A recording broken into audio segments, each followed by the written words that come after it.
Okay, and we're alive and going. Okay. We got. All right. Hey, Kaz. So we have a new guest. Good. We have a new guest joining us tonight. He's gonna listen in for now, and maybe we'll have a potential player in the future. Awesome. Just someone from one of my games that I play. So we're glad to have you. Appreciate it. So you can only see so much on the Discord stream, but if you're looking at the 360 stream, I'm going to point to Tanner over there. Give a wave. And then we've got Andy over here. And then, you know me, I'm Cliff. Gotcha. So, glad to have you. Alright, so where we left off, you guys had gone to a town that is on the eastern continent because the plague has finally reached that shore. And essentially, the emperor of the Holy Nilgiran Empire reached out to Vandes, who's from the country, and said, like, you need to convince this town to not travel, to quarantine, essentially, right, so that the plague doesn't spread from the city. Let me pull the world map up. All right, so you guys went over here to Laufkarhen, and you started investigating, started making your rounds, right? Started talking with like the merchants who are the primary opposition to this quarantine. Like over there, right? Yeah, so it's this Okay. town that's by the water here. Oh, okay.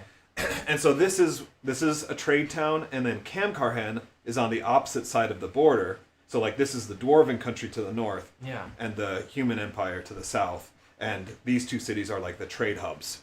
Nothing goes across the border without passing through both of those cities, which is why a plague happening there is so big, because it's going to stop trade to both countries essentially.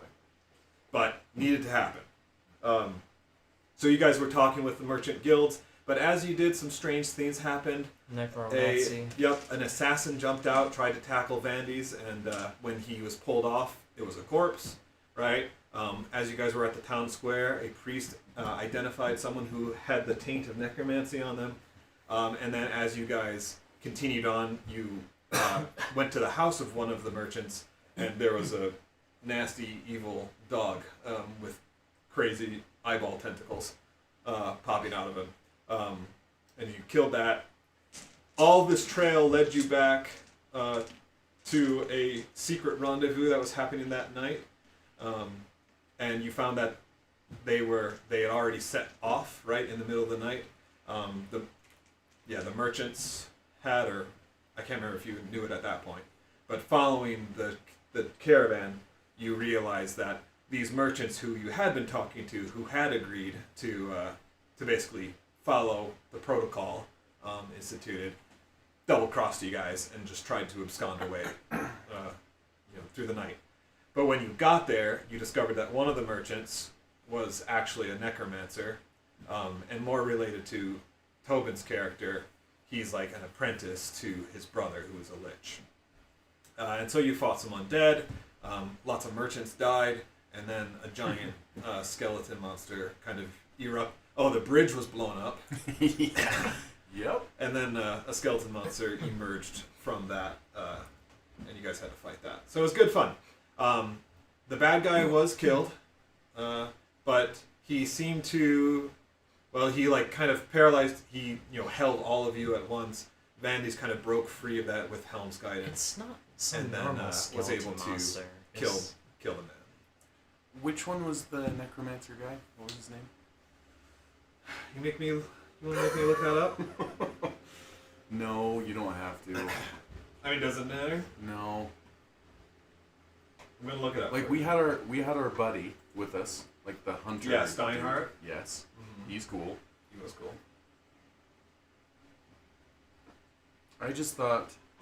I thought the necromancer like came out of the woods or something. So it was the third merchant that you had met, and all right. So you met Blaine, who was like the head of the coalition, and then you met Derek and Bjorn, and then it was Tom Cook. It was Tom. Oh. I didn't want to say Tom because from the first campaign, Yeah. Yeah. but these Toms are special I individuals. wanted to be the same guy. Yeah. So he was with the party, but like when everything broke out, he ran away. You guys just thought he was fleeing the fight, but then he kind of basically circled around, and he was inside the big bone monster. Yes. Okay, that makes sense. The bone monster is like not some normal monster though. It's like He's the special. It was a humongous The special skeleton bone monster. creature. It has a name. Forgot what it was. I forget too. Wait, I have It was cool though. It And it melted the moon. the lunar revenant. Yeah, yeah, a revenant. Yes. Um. Awesome.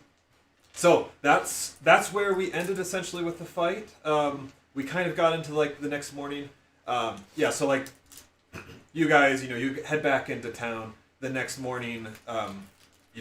You've been through a lot. You were up late. It was a slow start to the morning, right? Everyone's kind of feeling sluggish. We need an extra hour or two to sleep in, whatever. But you did get up, and basically you kind of learned the aftermath of this. All of the other merchants, besides Tom, were resurrected because the town acknowledged that, like, these guys did some wrong, right? Like, clearly their crimes were grave, trying to violate the church's orders. But we still need them, or else the city really will die while in quarantine, right? So they were resurrected, but that also gave them leverage over the merchants, basically forcing them to submit to the empire's rules for lockdown. That's a crazy thought, like, of justice. That it's like, you can die, we'll bring you back. Like, you're still going to be punished for your crimes. That's crazy. So, but it all worked out. You guys fulfilled your quest. You are rewarded with like 2 armor enhancements. We might have divvied them up. Can't remember. We'll get them later on when the whole party's together. And then you're invited to stay longer in the town if you want. Like, if you want to explore or help with some whatever rebuilding. Who do we got? Here's Vandes. Tobin, I just recapped the session that you missed. Well, do it again. Okay. No, essentially, and I think you've heard some of this, but the merchants who you had convinced to follow you kind of double-crossed you and tried to abscond away across the bridge in the night. But you guys caught them, and you found out the plot, and then and then it turned out that one of the merchants was a necromancer, and he's an apprentice to your brother. So that's kind of an important point. What? I know. And I'm going to read... I have a brother? That bit that's important to you, Vandes, is this. Basically, everyone... you fought like a big, cool lunar revenant monster. It's a humongous skeleton that like emerged out of the river after the bridge was blown. And then you found out that Tom Cook, one of the merchants, was inside it. So you destroy the lunar revenant. Tom kind of emerges, and he casts basically like hold person, but it affected everyone. So everyone was just paralyzed, right, unable to do anything.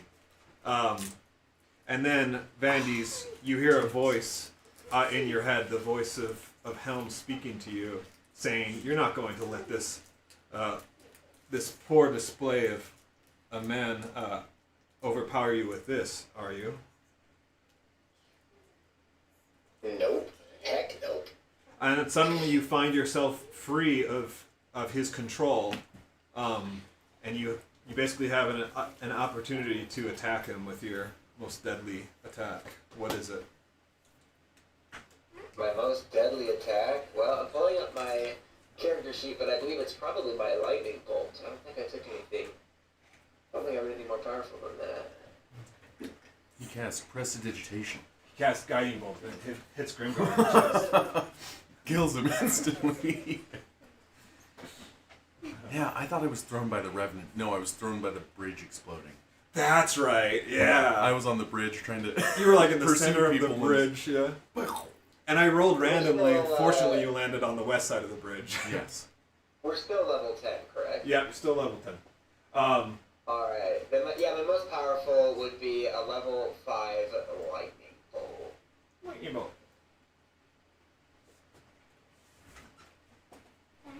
Yep. Alright, but not too many interruptions, okay? Because I'm trying to lead a campaign here. Okay. Which So- says, You strike him with the lightning bolt. He collapses to the ground. Everyone is freed from his control. And Vandes, you run up to him basically to make sure the job is done.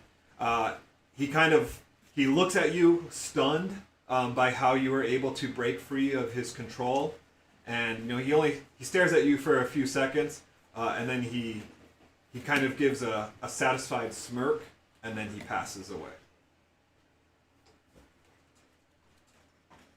that was a weirdo, am I right, guys? He was what I'd call a silly Billy.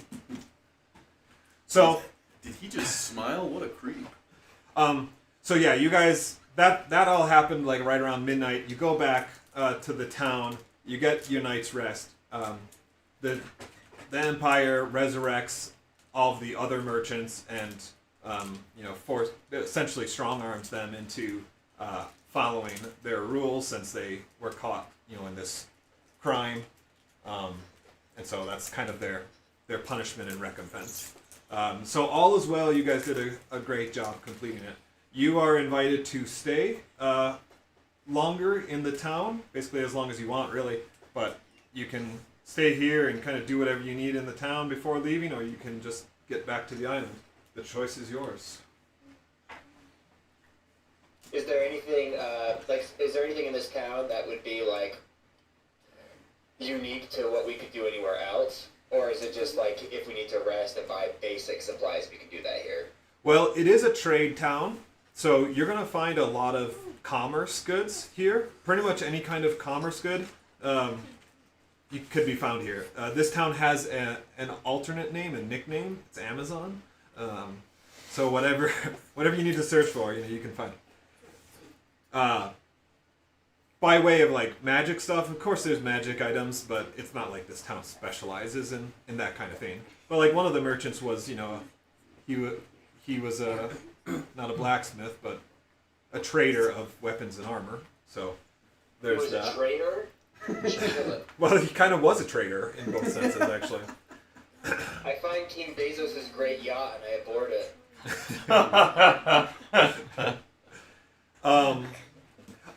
And then obviously, there's a lot of chaos in the town now. All the more so because of last night's happenings.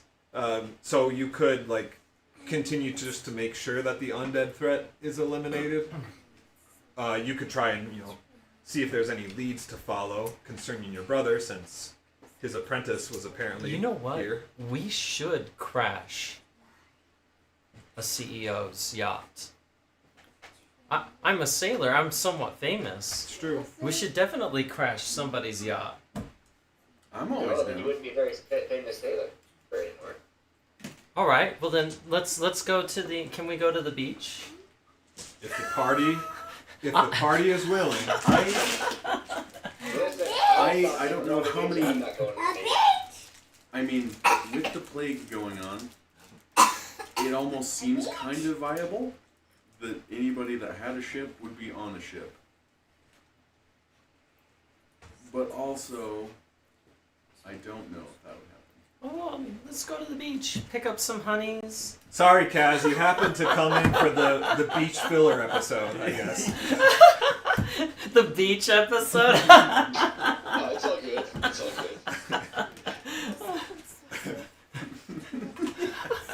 This is how we're gonna spend the next 4 hours. Yeah, I want to go to the trader and pick up a new swimsuit. And then we're gonna go play beach volleyball. Beach volleyball. Now, I feel like I should remind you guys that it's the end of winter, so not exactly beach season. But Oh, you do you, okay. okay, Shirtfire? He never wears a shirt. Yeah. I don't need a shirt. Yeah, he's like, it's winter? Chomping on a rat. I guess we can. No, if you want to go to the docks of the harbor, if you've got something you want to do there, we can pursue that. I was just gonna ask Tobin. Oh, bye, Tobin. Because it's like, Did Tobin die? yeah. Oh. He'll come back, maybe. Yeah, Vandes is dead. I threw him in the ocean. He heard beach episode. You're He's no like, better than your brother. I heard a beach episode. Yeah. I mean, I'm gonna kind of leave it up to him. I don't have anything to do in the city. I don't know anything. I'm just kind of along for the ride. I honestly can't remember why we came here. Was just he did the contacted? summary. No. No, in the first place. I mean, it's because of the plague. We learned of the plague coming and reaching here. Did they contact Vandes specifically and request him? Yes. Like his sponsor or whatever? Yeah, so Harold Amberheart, he's in town with you. Because, so yeah, the quest came from the capital, basically, through Harold Amberheart. And that's when you teleported to the temple, you met the adjudicator, right, who was not too pleased with Amberheart or Vandes. Yes. He's essentially the governor over this region, right? Yeah. Does that answer your And question? then have we gone over... People are aware of his brother, but in kind of like a myth, kind of hearsay way. That's right. And So it's like, hey, there's a creepy old man that lives off in the woods, and he does weird things, like kind of that level. it's a little more specific than that. But yeah, you guys learned this, especially like you really learned it here traveling through town. Because right from the get-go, like, there was that first commotion, and people started recognizing Vandes for who he was, right? And so the rumor mill immediately started as you guys kept going through town. But yeah, everyone kind of knows the story to some degree or another. The myth is that his brother is a lich. No one really knows how true that is. Vandes and members of the government know that it is true, right? A lich? A lich. A really powerful, like, dark wizard. Oh, Mastery okay. with mastery in undeath. Oh, okay. Yeah. But yeah, so most people probably don't believe that, just because that's a scary thing to be true. Yeah. So they just they think, oh, like, well, he probably like went too far into the dark arts or whatever. But Yeah. Yeah, But it's not like he's this active threat to everyday No. life, so it's not a problem. right. Great. Nonetheless, the Stolmead name is a fun scapegoat.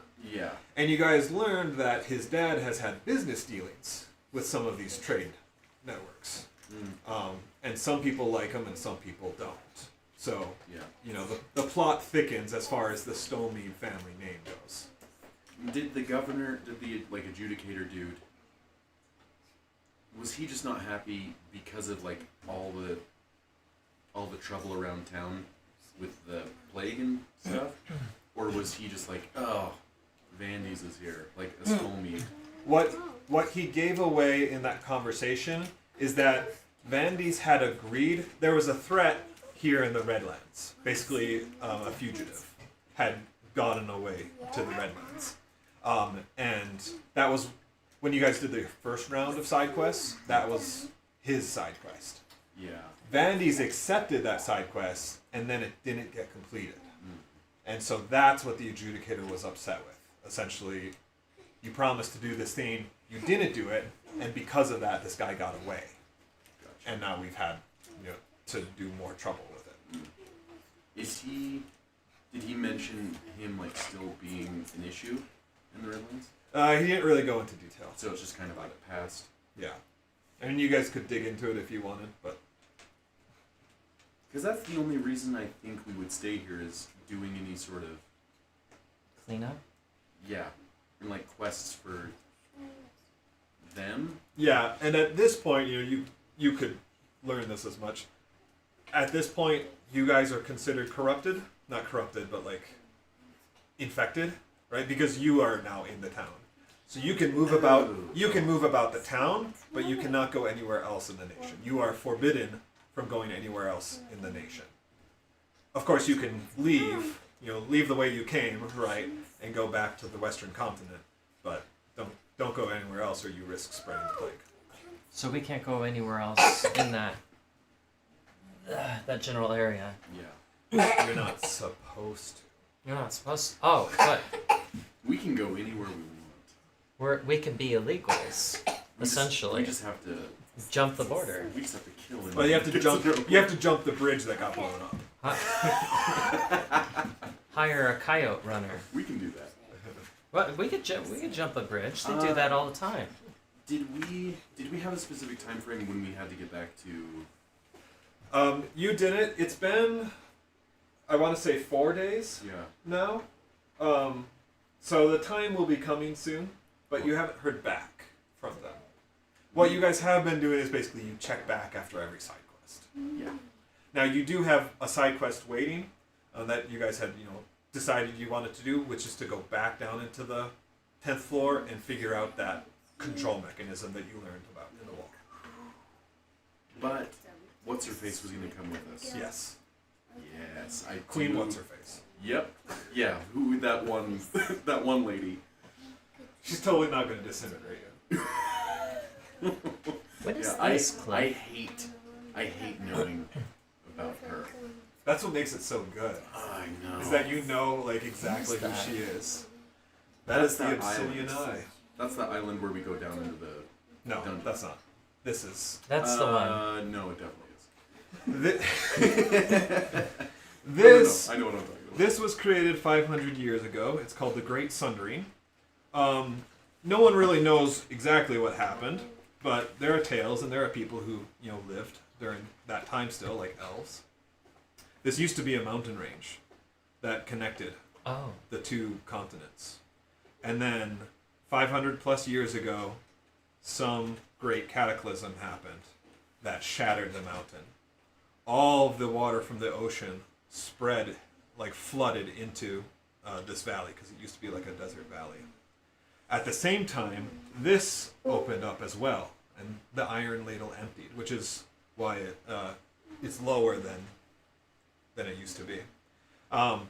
So that all happened, and all that's left here is this circle of pure obsidian, just smooth, like a smooth area of ground. Is that similar to the obsidian that we find on the walls of the dungeons? No, this is just obsidian normal.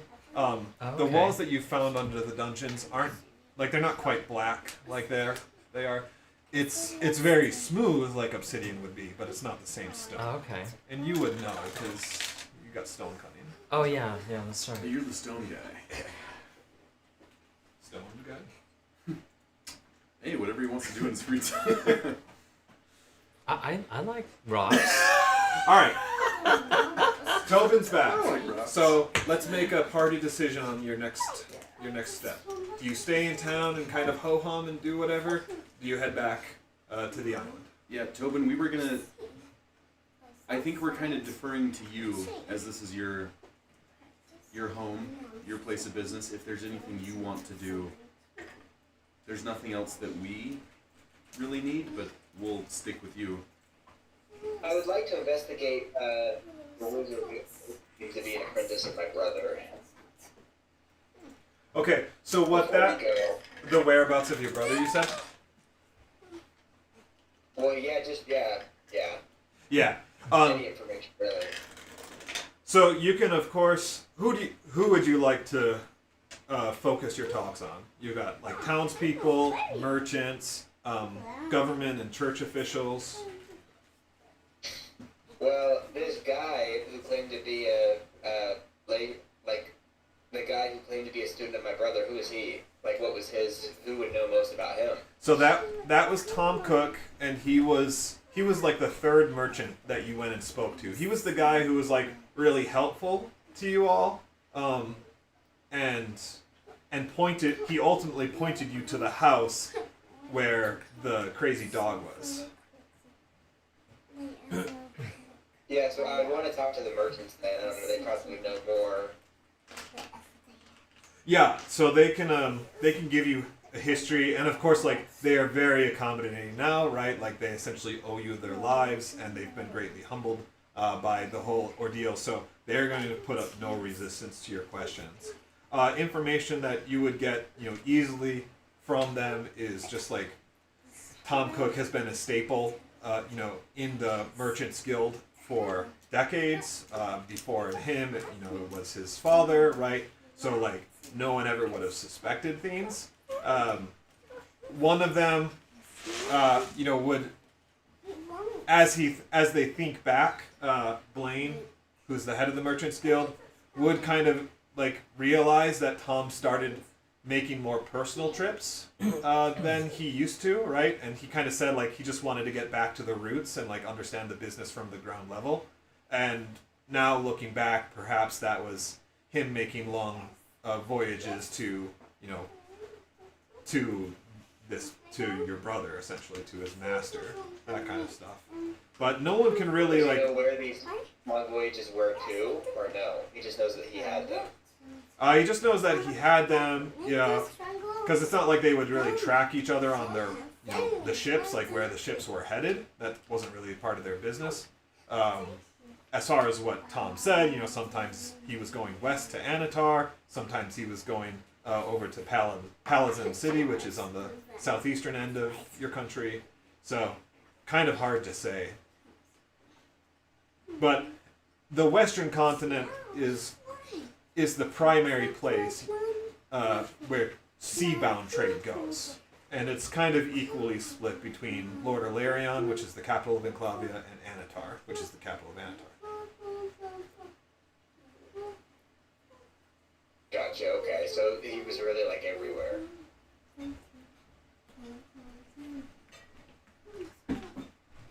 Yeah. Or he traveled to like a bunch of places.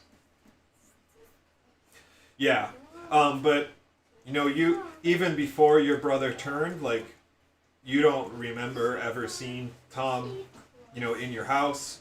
So, the fact that, like, they have some kind of relationship is news to you. Okay. Interesting.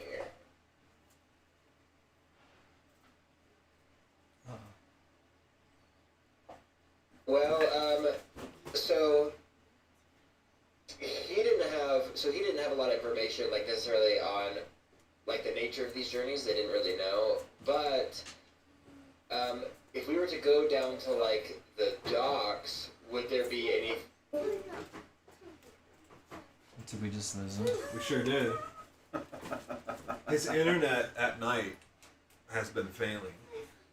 I don't know. Like, he's had to get on the hotspot when we're playing games. So I was just thinking that. Alright, I don't know how much we can trust on Tobin here. We might just have to let you guys run That it. is so good. But yeah, well then, let's go to the docks. I even. Oh, yeah, that's right. You want to do Yeah, that? I wanted to go to the docks. Let's go kill his brother. Pick up some beach honeys.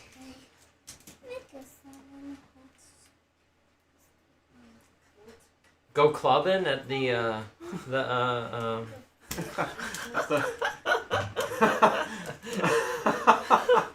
Hey, it's a plague. Let's.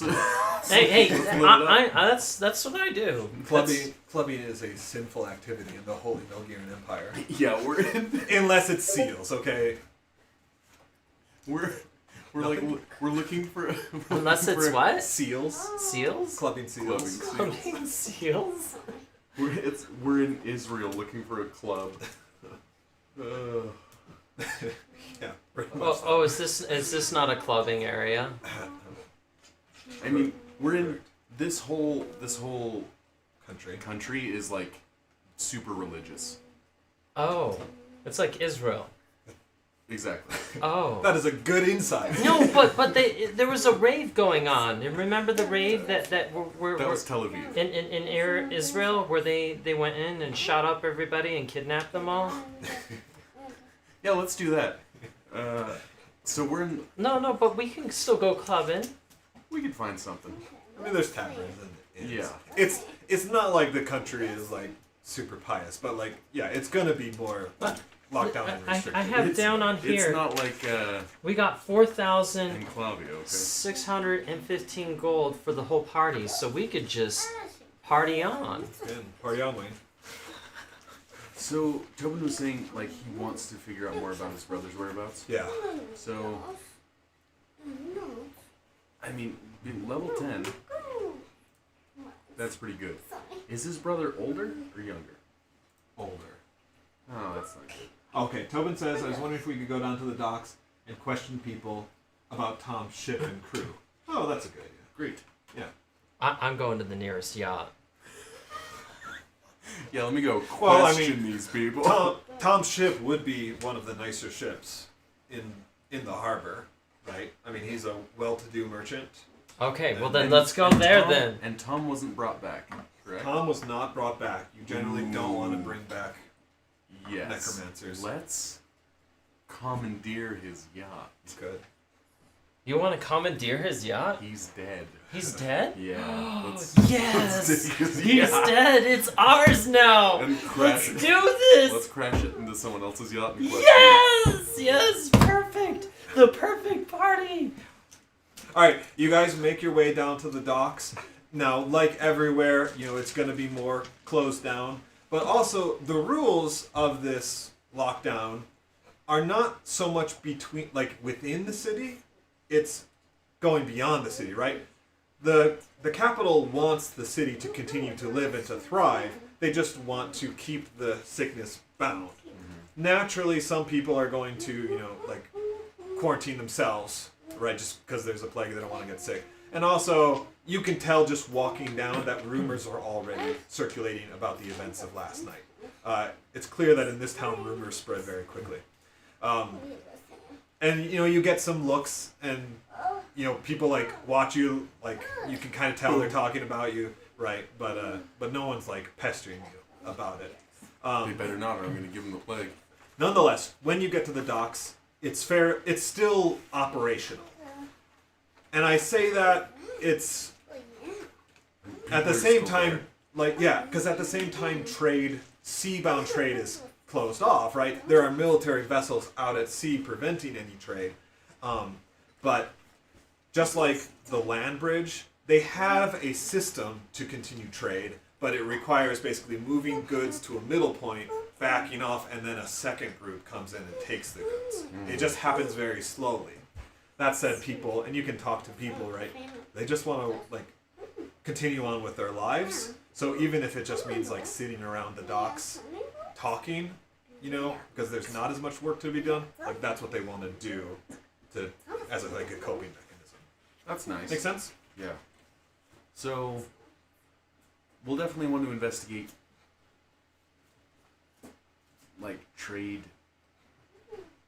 I don't want to say trade routes, but plans that Tom had, normal trades that he did, normal people that he connected with.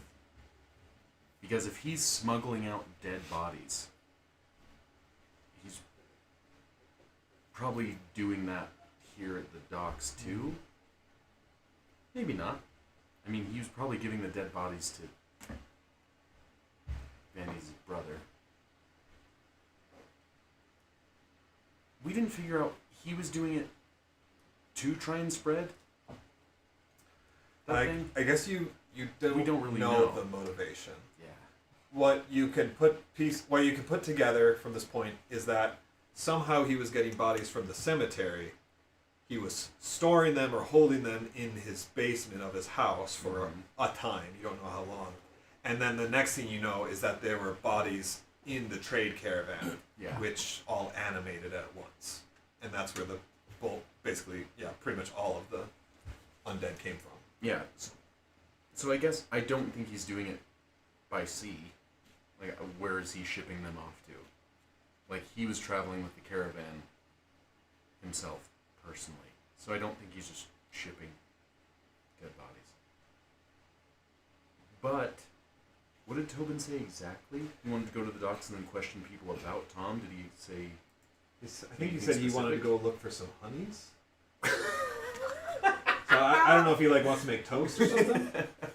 Sample. You guys have any honeys and stuff? I heard that there's a good bee industry here. Some raspberry honeys. He's gonna set up his hotspot. He was wondering if we could go down to the docks and question people about Tom's ship and crew. Tom's ship and crew. Okay. It's just a bunch of zombies. See anything weird about those Very guys? talkative. They're just standing Tom's there. ship and crew. Well, can we commandeer this ship? All right, so you go to the docks. You ask around. You're very quickly pointed towards His ship? Trader Cook's ship, and it is one of the nicer. It's not the nicest ship in there, but it is one of the nicer ones. And he has a fleet of like 5 ships total. Jeez. But one stands out as like the flagship, right? And then like 1 or 2 of them are more like smaller, for more local trips. Like they might run up north to Fort Vagyar. A medium size would be built for like a coastal journey down to Palazzo City, and then the flagship and one other would be It looks for like that. Yeah. Uh-huh. So the only thing, sick. we probably don't want to steal his boat because it's still stealing in broad daylight, and there's military boats all around the bay. There's military boats are. Yeah. Oh, but we can get our ways past the military boats. And as you approach, we probably couldn't. As you approach, of course, there are guards like all around the harbor, but there are guards at his ships and aboard his ships as well. Do they look like paid? Yeah, guards, or these they are like like cleric guards. So from the town. Vandes would be able to clearly tell you like these are civic guards, or how I don't know Like- how to call it, but Like, can we tell if there's if the cops are here? that's to what they are. investigate, basically. Okay. Yeah, like Because it's like the town knows that Tom is dead, and so if we and Steinhardt and the government know that Tom was the master. and that we were there, Yeah, and so the powers that be will be able to be like, hey, Tom was a bad guy. These guys helped stop them. Now they're trying to steal the ship. probably not the best. But can we tell that the cops are they questioning the crew? Or are they just kind of there? I guess, yeah. it's fine. I mean, That is something interesting. Is it like a crime scene? Do they have it like roped off? yeah, that's kind of what I... Okay, so fortunately for you guys, you are able to spot basically a line of like a half dozen crew members, who are essentially lined up and sitting at the docks. It seems like you were fortunate enough that some of these guys came to the ship anyway, because that's their job or whatever. Maybe they didn't hear the news or something, or they just didn't know good enough for them, right? Yeah. To stay home that day. still getting paid. So they showed up to work, and then that's fortune number 1. Fortune number 2 is that the cops. I'm just going to call them the cops. Yeah.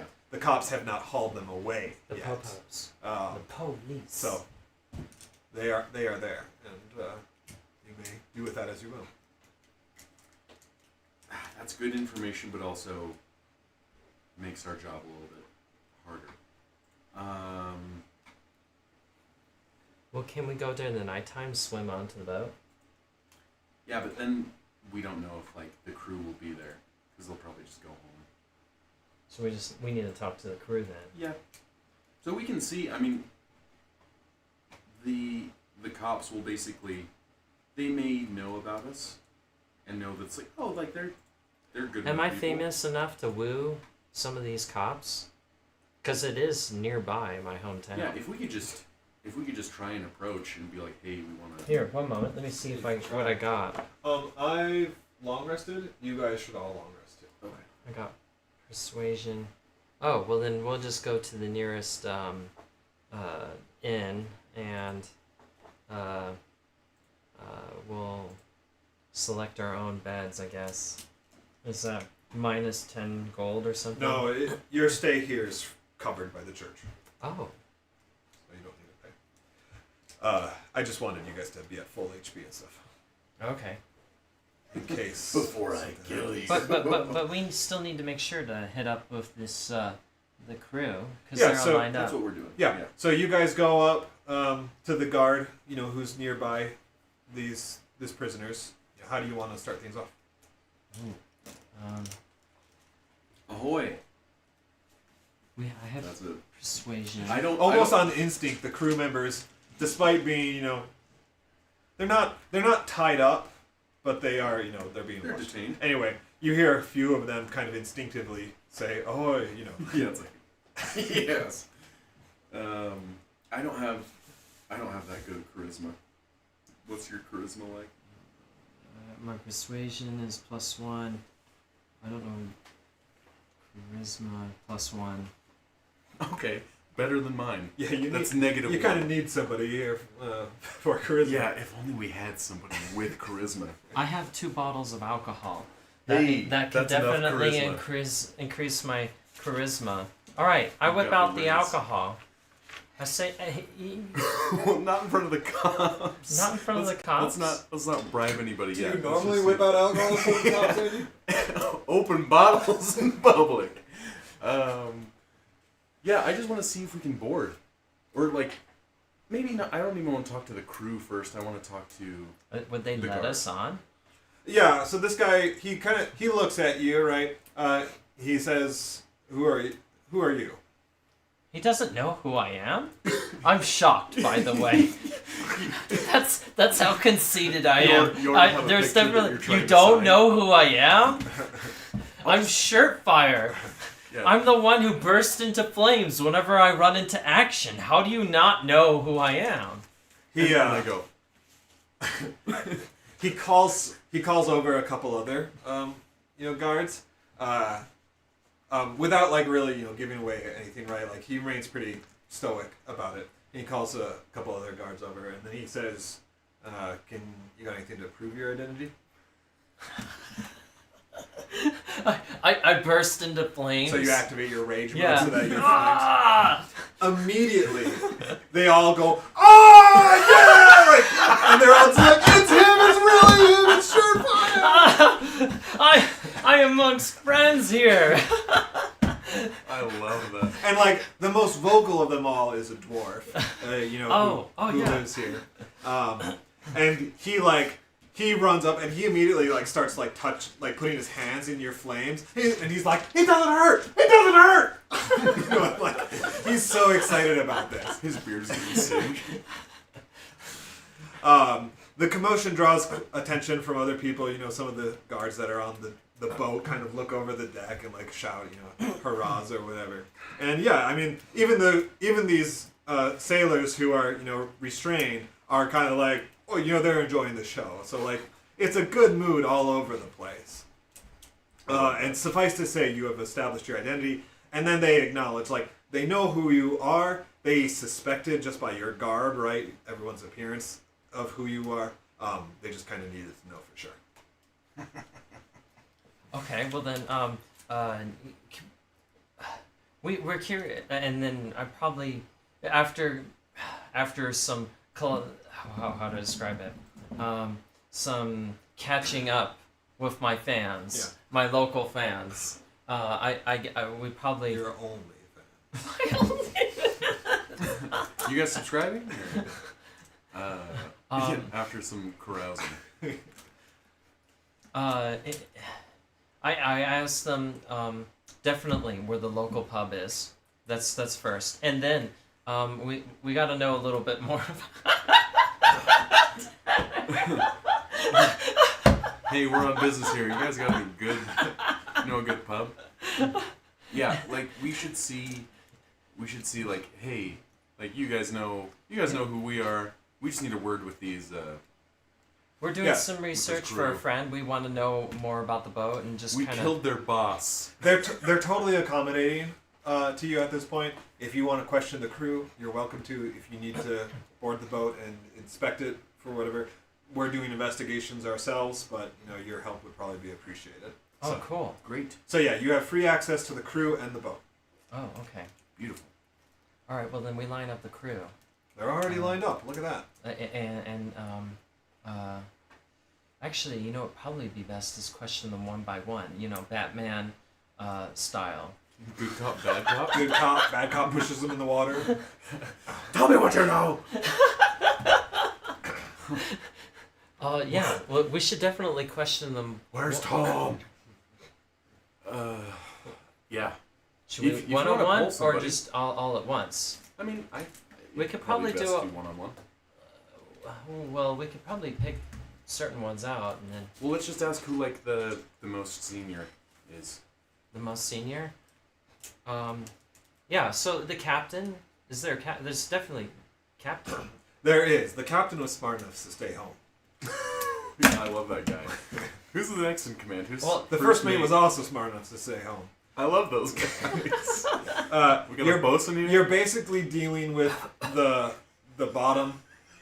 So they're not gonna know The anything. bill. You're dealing with the Bill's crew here. Wait, well, we could at least figure out how many times they've been leaving. We can probably write that down, that number, You do And- that. and where. I'm gonna wait until you're kind of in front of everybody, like asking questions and like doing your thing. Oh, yeah. I'm gonna kind of walk, and I'm gonna try and find like the quarters of the ship. Not like Are it's we not on like the ship? Not yet, but oh, I thought we were on the ship. I'm they're lined up on the docks, like sorry. on the Ooh, great. pier. I want to get on the ship. Yeah, that's fine. So you do your thing. I'm gonna go investigate Okay. for stuff. Yeah. Splitting the party, I like it. How many times have There's they only left? What? How many times have they left? Just out of curiosity. What time frame? Good time frame. Definitely the last 3 months. Yeah, last 3 months. So typical voyages. Has it increased? In other words, has there been like drastic need for your services? Yeah. Have you been going This different places so than usual? this crew, these are kind of like the four. They're not the salaried workers, right? They're just the contract workers. Now, most of the crew, I'd say like 4 of the 6 are kind of your regulars. Like this is the company or the ship that they usually set out with. There's 2 of them who are more like temp hires, right? So they kind of go with whoever's leaving that day that they're The greenies. Okay. yeah. Deadliest catch. But yeah, Okay. so like they typically I love that show. typically they go out and they're gone for 2 to 3 weeks, traveling and making port at different places, and then they come back. That's if like they're visiting the Western continent. Of course, going further south is going to extend that trip to more of like a month or a month plus. So in a 3-month period, they probably go out. Let's call it once a month. Once a month. And that's above steady business. Okay? Steady business would probably be like once every other month that you go out, and then the rest of the time that you're just kind of working around the docks, loading for the next thing. So business has picked up. Yeah, business has picked up. And how heavy have the packages been getting? The delivery containers. There we go. The containers. Same as always, no change. No change in weight? No, I mean, all within variance. Okay.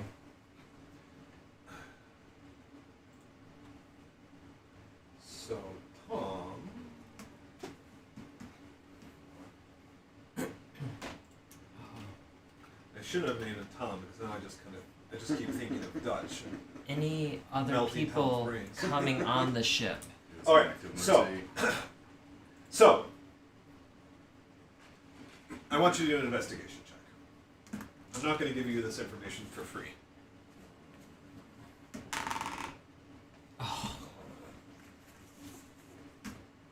All right. Something perks up in your mind, A 5.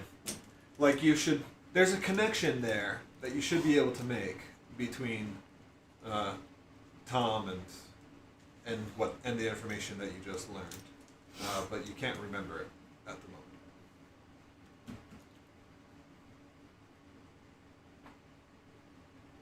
All right, Grimgar, let's go to you. So you go up in your armor, crank, crank, crank, crank. You stand on the boat. It sways. Not. It's just because it's in the water. Okay, I was Not like, because you're I'm not that heavy.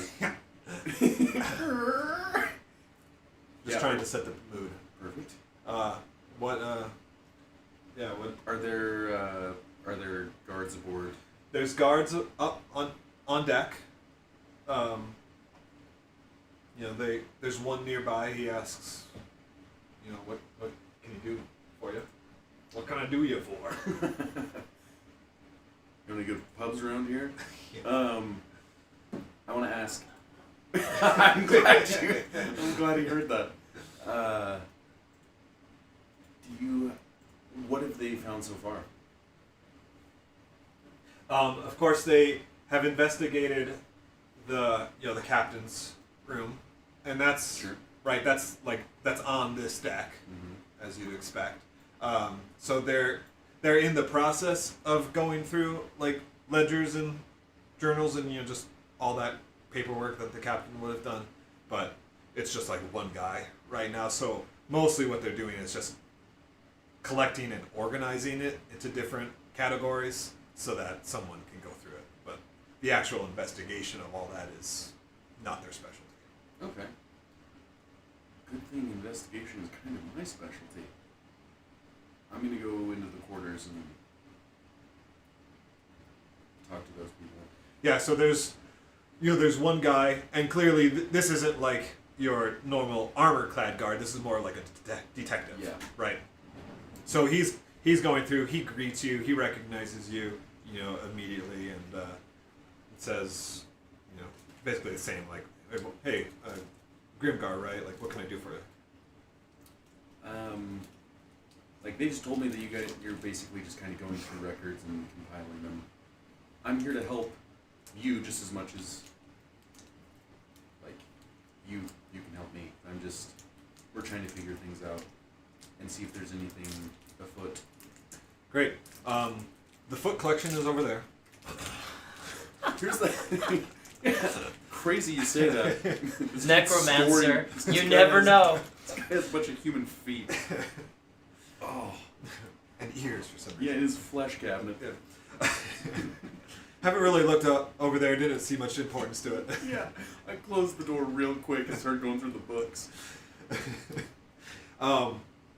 Yeah, he says, your help would be greatly appreciated. He kind of points out the different categories, right?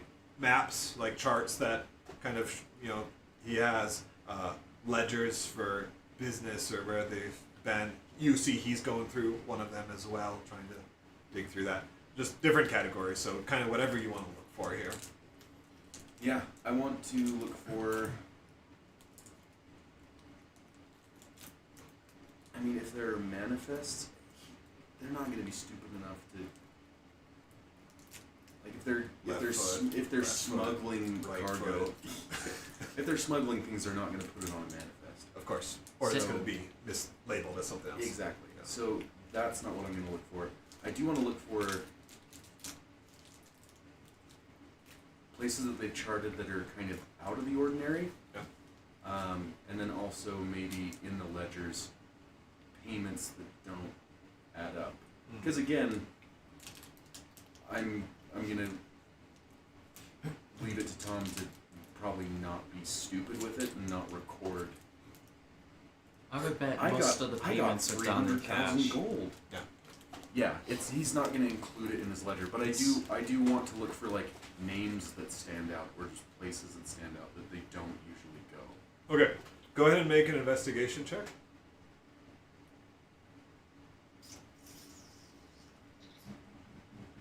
Skills, investigation. I would be tempted to figure out if there's any like gold stashes, That would be. because that would actually tell us a lot. Probably wouldn't be on the boat, but it wouldn't be bad to check. He's selling dead bodies, so he's got to be making money. How long do you want to do this for? I mean, it's the morning. Yeah. It's like 9 or 10. I'm okay waiting through a few hours. Okay. It just, of course, the longer that you look and put stuff together, the more info you'll get, Sure. right, as you build clues and patterns. Mhm. It just, I have to give him time Yeah. to do stuff. Yeah. But 23 is a great roll, so obviously, good will come of this. I just needed to know how long you're kind of doing this. Until And- someone grabs me. We'll of course say that in that time, you're comparing notes Yeah. with the detective, so that's gonna help you as well. Sure. Actually, why don't you roll again, as if like he's giving you advantage, right? Ooh, yeah, good. Okay, so 23 is your. All right, so Grimgar goes up to the ship, kind of disappears into the cabin, right? And you have time to spend with your newfound friends here on the pier. I honestly forget where we left off with I asked him about. So once a month, it has increased, and then I asked them in the weight of the packages has that changed, and it hasn't. And then I was gonna ask them about the locations that they've been to. Has that changed? Yeah, that's a good question.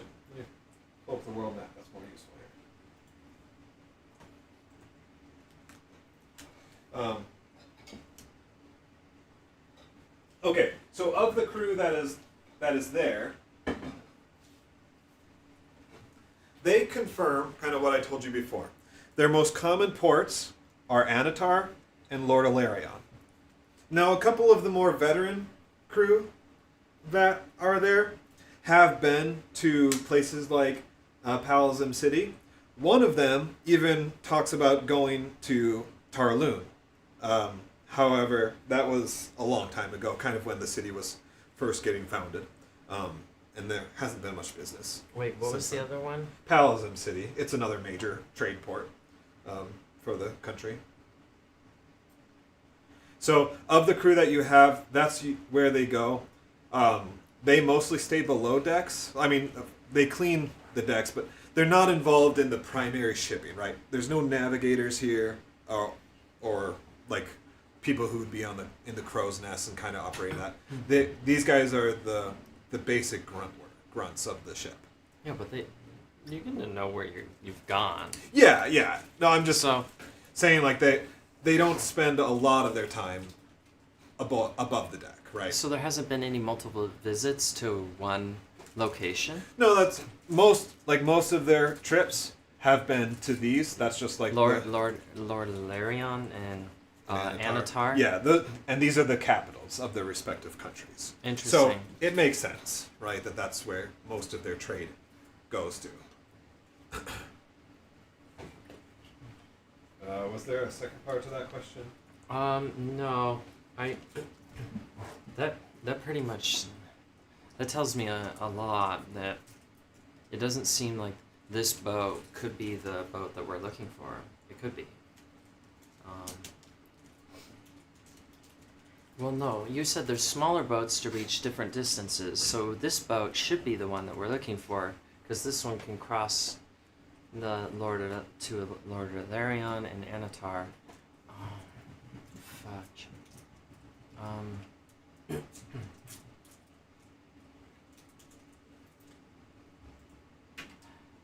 Has the boat, the water line on the boat changed significantly under load? You are a sailor, so you would know something about this. Let's have you do a perception check, because I feel like you have to kind of get out and do some... Have you noticed any coffins being brought on board, or...? What No, is but there it? was a vampire. A 4? A 14. A 14? Oh, okay. What's your bonus to perception?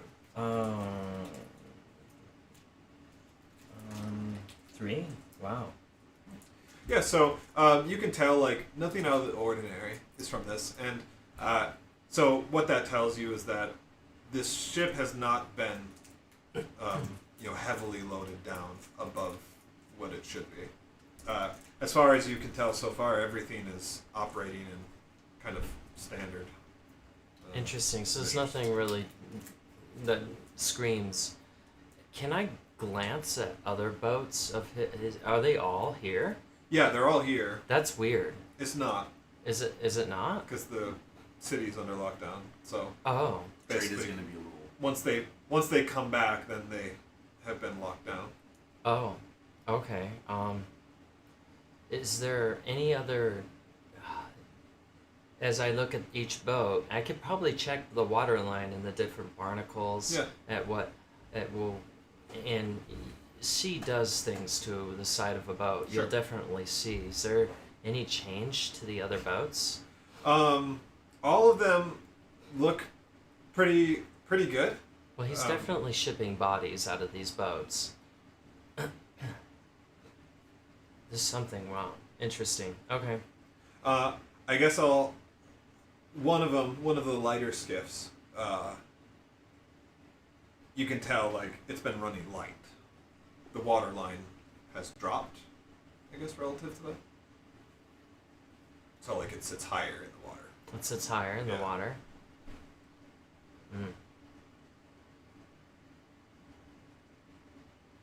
Meaning there's less stuff on it. Less stuff that they're shipping. They're more focused on the bodies. Can I check that boat? Yeah. Oh, okay. Can I take the crew with me? You are permitted to take 2 members of the crew, Yeah. and a guard will basically come with you. Brilliant. And yeah, let's go check out the boat and see. When I get onto the deck, I'm going to ask the crew, how often does this boat leave? Yeah, so you take the 2 most veteran of the group with you, and they're kind of just like, oh yeah, no, this one like doesn't really go out much at all. Mr. Cook just like stopped using it for business so much. For business? Yeah, like we didn't have to. We hardly ever loaded it or unloaded it in the docks. Is it for pleasure? I couldn't say. They don't load pleasure. Have there been very many honeys on this boat? It has gone out occasionally in the last year, maybe 3 times total. But it's always run light. 3 times. It's never been for business that we know of. Has anyone manned this boat? None of these guys have. They say Alright. whenever it has gone out, it's been skeleton crew. Have there been those wooden special boxes that, and I described to them the features of the box, the wooden box. That we saw the bodies in? They couldn't say. They don't know. Oh. Well, I'm going to take a look down below and see if there's anything interesting about this boat. Probably isn't anything. So you're gonna go aboard? Yeah, I'll Check do it an out. investigation Yeah. check. Probably won't mean anything. Yeah, it doesn't mean anything. I got a 1. Doesn't mean anything. Doesn't mean anything. All right. Well then, I'm pretty stumped. I'll probably go see what Tanner's doing. All right. So Grimgar, about hour and a half into your time spent here, Shirtfire comes in. Pretty dejected, honestly. Nothing? Nothing. No honeys. I don't. The captain's quarters are just full of honeys. Meanwhile, Grimgar, you're mapping out the whole system here. You've got all the pictures and the charts and Yeah, like the string. string. Yeah. String. found so much. So, so far you have uncovered a lot of normal trade, and what you are confident has been above board trade, right? Mm-hmm. But here and there, mixed inside it, are things that don't quite line up. Now it appears to be a normal trade, or maybe it appears to be kind of like out of an unusual trade run, right? And this is corroborated by his journal or whatever, kind of saying oh, we got this weird request or whatever from so and so that caused us to go off course or whatever. we were raided by pirates, and I had to like briefly go on a way, on one of the skiffs to avoid capture and kind of round it. Like, and it's all like carefully laid out, like as a story or just kind of note, and it's laid out in a way that presents itself as this was an unusual situation that was then resolved. Yeah. Despite that, though, and kind of knowing now what you know, these moments cause you to look a little closer, and the more you do, you start to find holes, right, in it. And this gives you enough reason to believe that these trips may have been, or these unusual happenings may have been fabricated to cover actual business. So the takeaway here is that these suspicious events were always sidebars to a normal trader. Okay. All of the arrows are starting to point to Moriarty. And they... or the strings. Is this information, is it strictly for this ship, or is it for all of the fleet? Since this was his like primary vessel, then this is like all of the fleet. Okay. Let me give you another point. That's a good one here.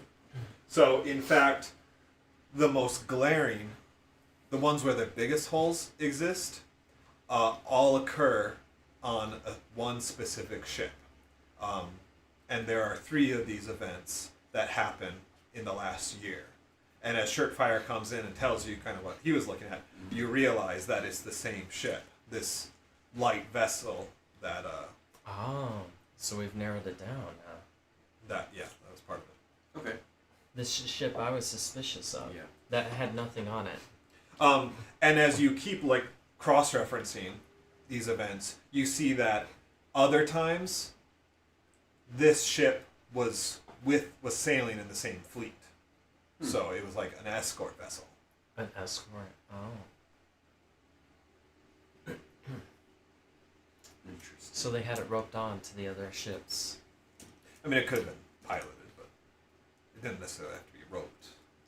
Oh, okay. So let's go check out that ship. Well, but I did. There was nothing there. Did you go on it? Yeah. When we checked inside, there was nothing out of the ordinary. Oh, I rolled a 1. Yeah, but you would have been like thorough. I did a thorough check. There was nothing. And almost like, because Shirtfire's very prideful, right? He was like, no, we don't need to go back. I searched it. Case closed. And you're like, a second set of eyes, man. Like, that's... Yeah. Oh. And he was like, don't make me go rage on you. Do you see all these strings around here? I'm cracking this case. Yeah, I'm just gonna go give it a look. I just want to go see it. But it's like, you don't have magic, correct? Do you have magic? Okay, no. I guess. I was waiting to see what Shirtfire would say. I lift up my helmet a little bit, like, do you have magic? It doesn't mean anything. My shirt burst into flames. What more magic do you want? And that's what I thought. I'm gonna go to that ship. Shirtfire's so fun. I love it. Alright, you guys head back to the ship. You go aboard again. You go down below decks. I guess you should make an investigation check this time. Yep. I start turning over things, and I said, see, there's nothing here. That was almost really good. Grimgar, you're forced to acknowledge that, Surefire's right. There's nothing here. I'm not forced to acknowledge it. Damn thing. I was right. I'm right. I'm always right. Hey, I believe it. But just in case, I'm going to cast Detect Magic. It's just going to take 10 minutes. Oh, okay. 10 minutes? Yeah. Oh. And What's then- the range on that? Yeah, I was just going to look. 30 feet in a sphere around me, concentration up to 10 minutes. So I'm just gonna like walk around, and I can sense anything. Walk around. Walk around. Jump around.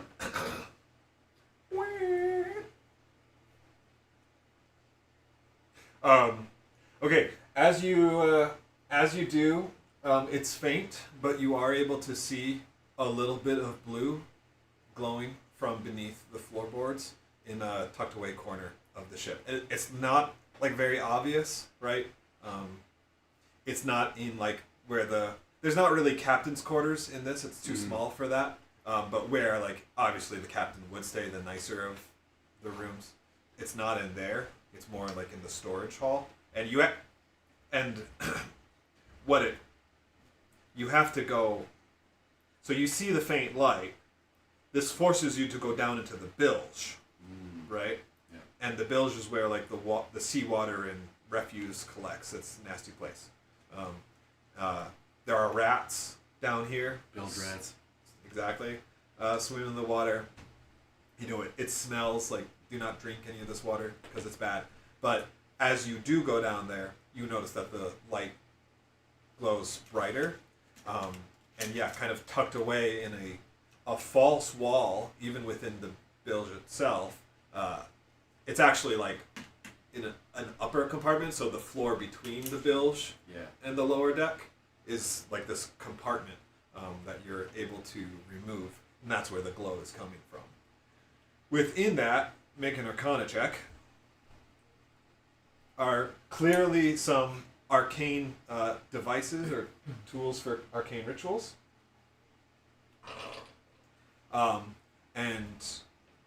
You clearly identify these as like necromancer, things that a necromancer would use in their occult rituals. Okay, so this is solid evidence, as if you didn't have enough, but like this is solid evidence that Tom Cook was like deeply involved in this. Found the necromancer lockbox. Ooh, you should keep it. Yes. Yes. There's no other like documents, no identifying things. You but could raise the dead. Besides various like odds and ends, bones, and stuff like that, there is a ring. Baptisms of the dead. I'm going to cast Identify. Fire! So you identify it. I'm going to get out of the bilge. Yeah. I'm going to bring everything up. You can leave the bilge, but the bilge never leaves you. Yeah, it's in my shoes. Yeah, so you identify this. It's a cursed ring. It's cursed to anyone who is not like evil, basically. So like an evil person would be able to take it on and off as desired. Anyone else, it's like stuck on there, right? There's clearly a corrupting influence on it. But your identify spell, tells you that like it gives you control over like skeletons. Essentially, you can summon skeletons with it, who will then follow your command. And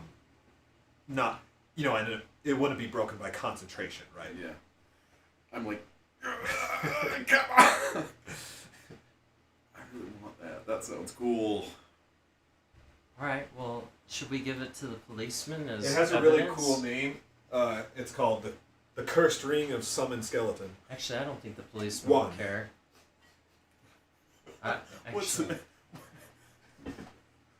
I can summon a skeleton named Summon. Simon Skeleton? Summon Simon Skeleton. Hey, everybody! do we show this to the guards? I'm definitely going to take this. I'm going to take it back to the Is the guard with First to of us? the all- detective. First of all, Shirtfire, what is your reaction to all this? Oh,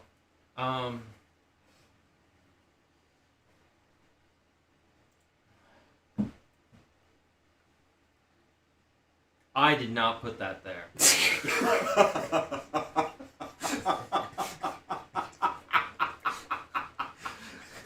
Fair I mean, that's right, buddy. You sure didn't.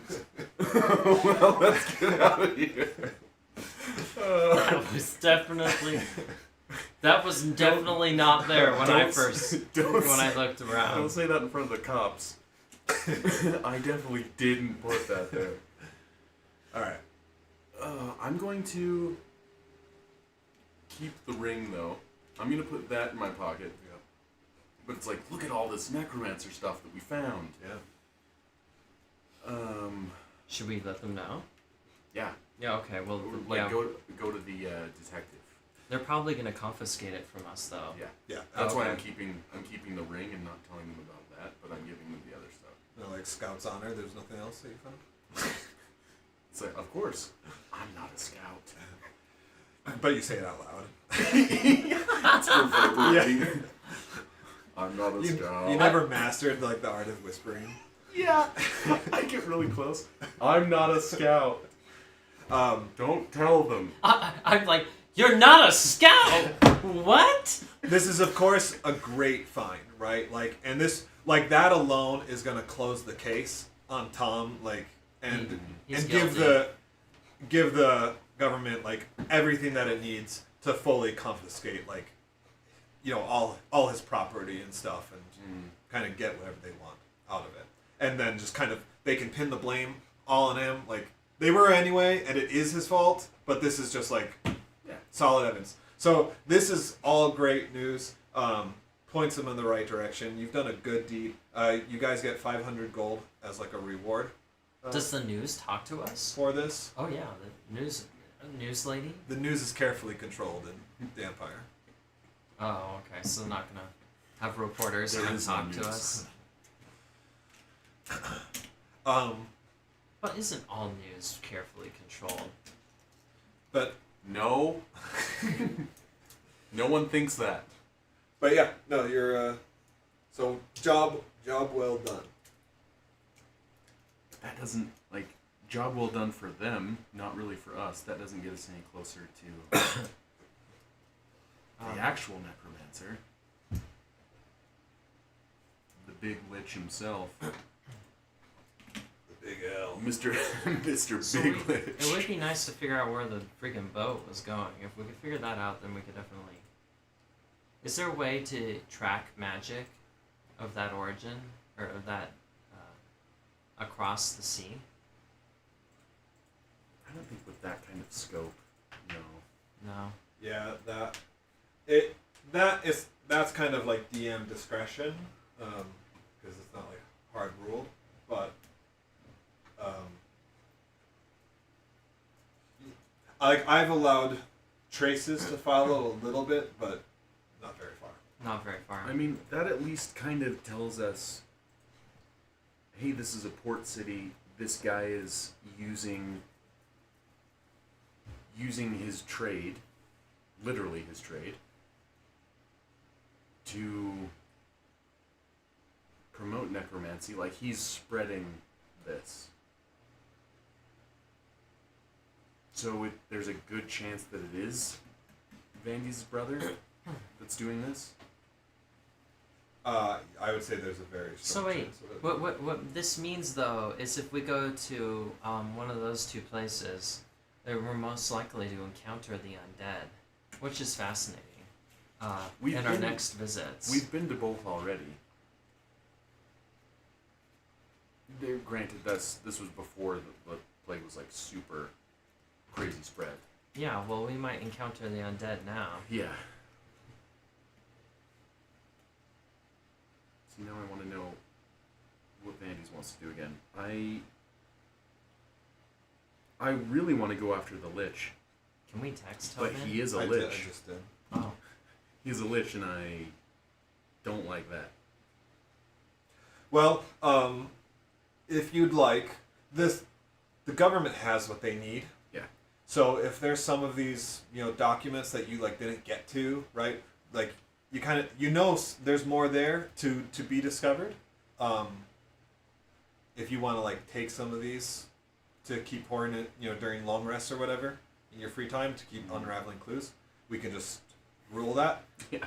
Again, the government doesn't need this anymore. Yeah. You getting the artifacts for them has given them all that they need. So you are free to take, and that's part of the 500 gold is like the value, some of the valuables that were confiscated, right? They're basically paying you for that. So you are getting gold where they will sell off this property. You also don't need this boat. And they're like, yes, we do. Yes. You don't need Yes, this we do. We go. They cast. They do that flute thing that Ethan did, and I'm like, ah.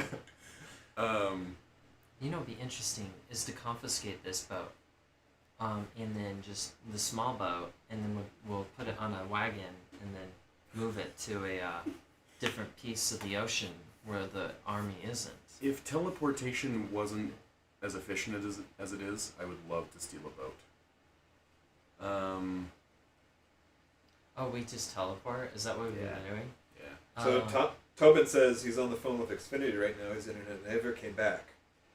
His wife is trying to work upstairs, so she's on the hotspot. That sucks. Yeah. So they said nothing wrong with this router, so it should be back up any second.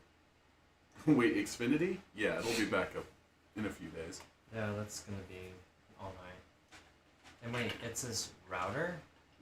It shouldn't be his router, it should be his modem. No, I think he said everything's okay with his router. Oh, okay. But yeah, maybe they need modem because they would have the connection to the modem. Yeah. Okay. Ethan says doesn't think he'll be able to. I could have told you that. Which means I could have eaten more noodles. I'll have lunch for tomorrow. All right. Let's go on an adventure then. Yeah, no, this is good. The little side story. Where do you want to go? I'm just gonna split the gold between you two, 250 each. 250. So you guys were the contributors. I did not split up. I don't remember what our gold was from the last, because it said 4,615 gold for party, but I don't know. Guess I get 300 gold. 350 gold is what he said. 250. Oh, So 250? Grengar, I've got you at 4,800 right now. I know you guys bought some stuff. Heck yeah. What are you? Yeah, me too. What are you at? No. I really haven't been keeping track. I can't find... Dude, me and this app are not friends.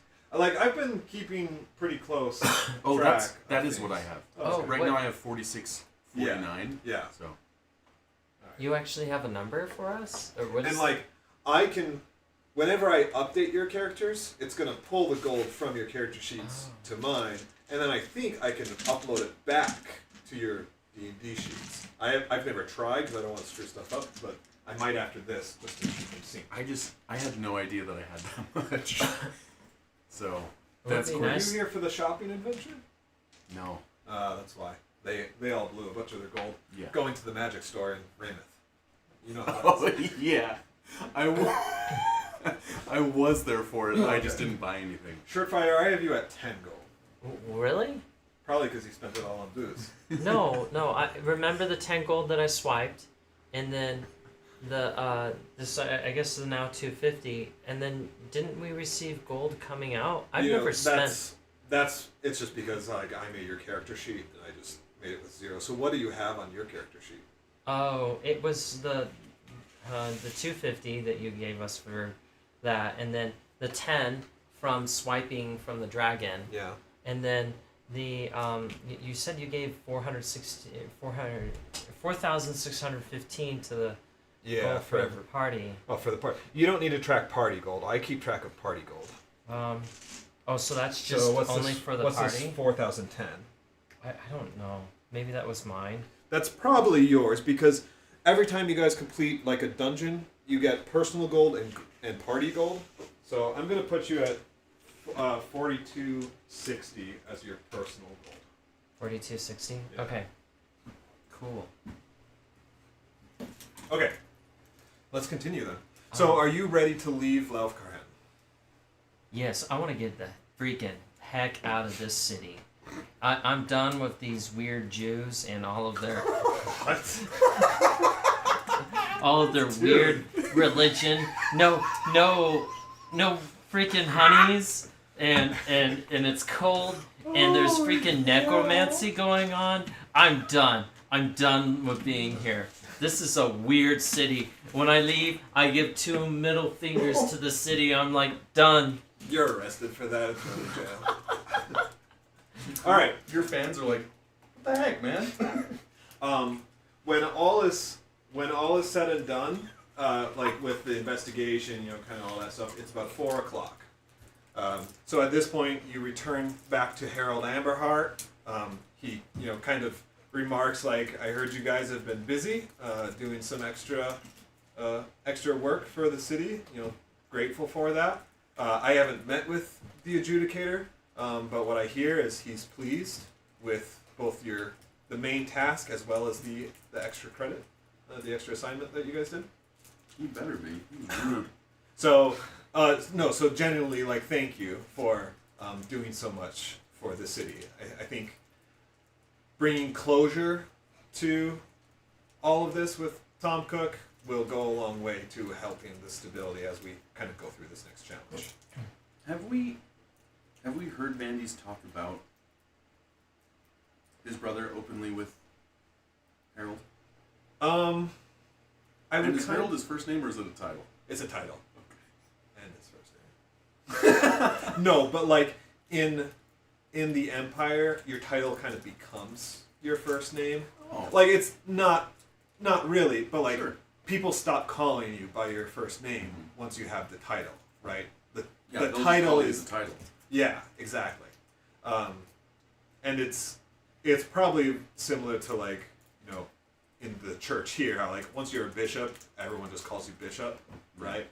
Obviously Okay. not your, like, close family, but even then, like, for high-ranking individuals, Harold, I mean, he's like a diplomat, right? So that's an important role. Some people who aren't in the circles might forget it, but, like, the adjudicator, no one would ever dare, like, call him by anything else. Keith. Yeah. So that's kind of how it works in the Empire. Okay, yeah. So have we heard them openly discuss it? I feel like Vandes, / Tobin has been somewhat open with it. Yeah. Like, even just kind of, as we've gone through the campaign, I don't feel like he's made a big secret of it, but it's not something that he, like, wants to talk about. But, like, you guys have been around with Driv, right? The Archmage. And Vandes has been... He's talked openly about the goal of becoming a life lich with you guys all around. He's told us enough that it's like we know about his brother. Yeah. I just want to, like... The reason I ask is I just want to, like, talk to him and... Not talk to him, but just be like, hey, you're welcome. Happy to be here. Glad we could help. If you hear anything more about necromancy, like, this guy isn't the top of the food chain. His brother's the top of the food chain.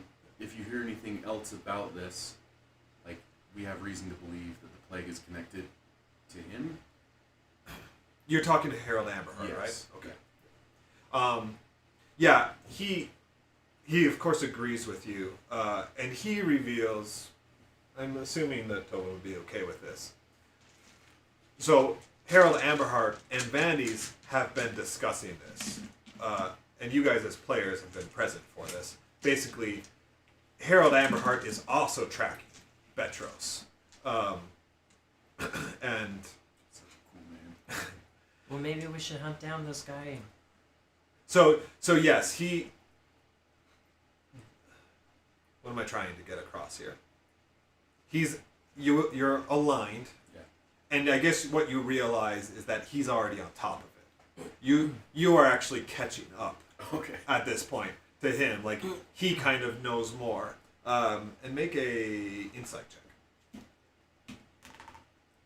Oh, wow. That's Yeah. the best roll all Your wisdom should be good.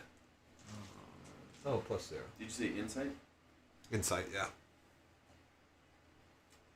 Dang it. Shirtfire, you can tell that there's actually more that he knows that he's not letting on. Oh. And Vandes also knows. Like, you can tell, basically, as he says this, he and Vandes kind of exchange a look. There's kind of like a recognition that maybe Vandes isn't ready to share something, so Harold doesn't share those things. But there's more to tell and more things that Vandes and Harold Amberheart are working on together that they have chosen not to tell you at this point.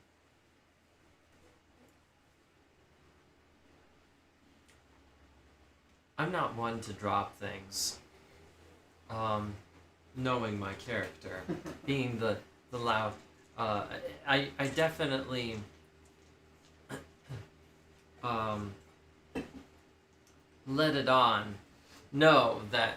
let Vandes know that I slap him hard on the back and I say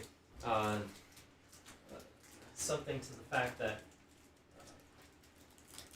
right. Sure. Yeah, I gotcha. A non-subtle acceptance. Okay.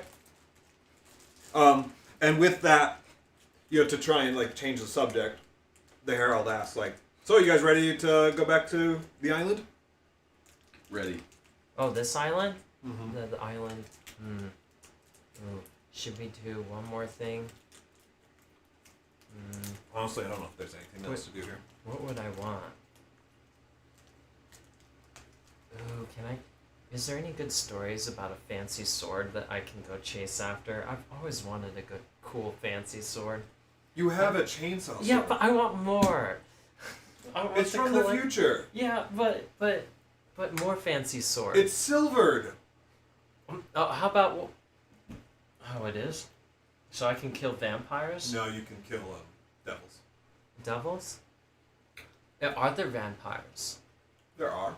Oh, well then let's go. Chase after some vampires. The Curse of Strahd. Dun, dun, dun, dun. Never heard of them. Huh? Never heard of Strahd? What? All right. Strahd von Yarvik? Never heard of. So with that, I guess we're going back to the island. you head back to the island. Okay.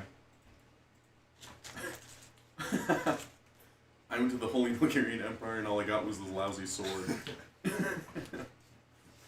This is a lousy ring of summon skeletons. Yeah, all I got was this lousy. It's like on my hand. It's like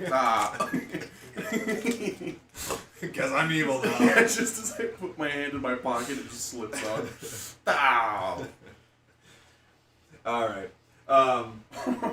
So you get back. It's a little past 4 in the afternoon. Now it's still the end of winter, so it will be dark in a couple hours. Here. Did we teleport? Yeah. Mm. The Harold Amberheart doesn't have like magic, but he's basically got a guy who can do that for him. So. Oh, okay. So the wizard teleported you guys and Harold all to here, and then they've just been chilling in the war temple. Is Harold the new guy?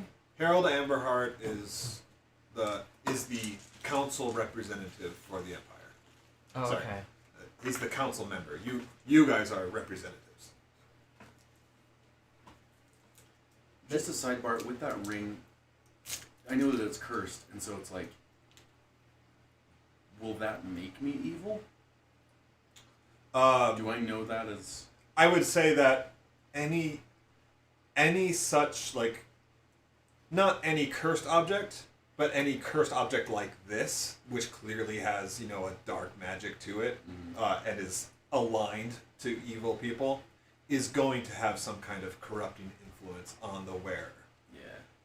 To some degree, based on, like, their ability to withstand that, right? Or their deeds, they may be able to go longer. But it's like, if you put it on, kind of did your thing, and then an hour later remove curse, you're probably going to be okay. Will that tempt you to continue to use the ring and, eventually lead you down a dark path? That's role-playing. Yeah. I need to make sure Ethan never figures out about this ring. He will slip it on immediately. Absolutely.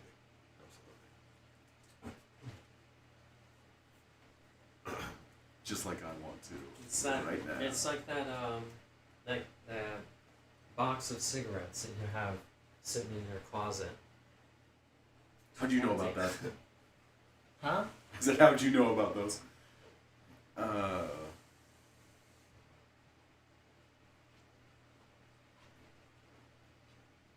Are you ready to go on to another mission? Yeah. Or do you need a night to rest? Why not? Let's go.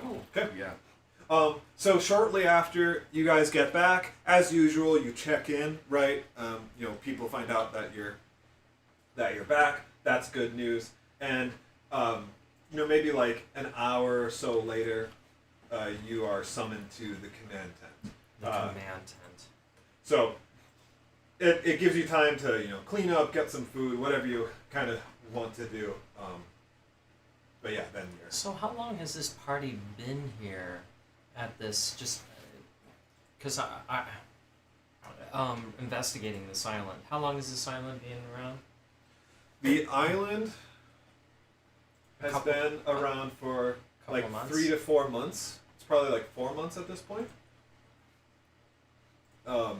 It feels like we're kind of like the college who's doing research study on who was called in to do research study on this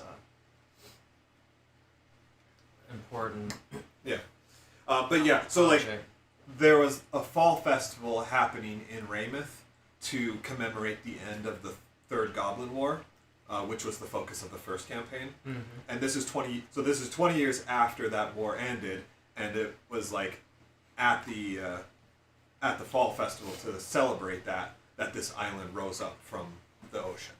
And now it's the end of winter, so we're looking at like 5 or so months. It's fine. I think I can get it. Oh, what? Whatever that was. I didn't notice that. I think it's like I thought you were just getting the warping. no, I don't really care. Okay. So, you're good. You're summoned to the command tent. Inside, you find Queen Lavaralda and Nabzif. Nabzif is like the wizard from Kuyutan down here. He's there as like an exotic magic and monsters expert. So, yeah, those two are there. They're discussing something as they wait for you. And then the queen speaks up upon your arrival. She says, "Welcome, heroes. Nabzif and I were just making some finishing touches to our mission. We're heading down to the 10th floor to research the structure and these hidden controls you reported. Nabzif here will get to the bottom of any effects you caused when you interacted with it, and then see if we can repurpose it to our own ends. Anyone interested may assist him in that endeavor, while the rest of you will conduct patrol and protection operations." The solitary canary on Nabzif's shoulder chirps, after which he immediately speaks with a mix of nervousness and giddiness.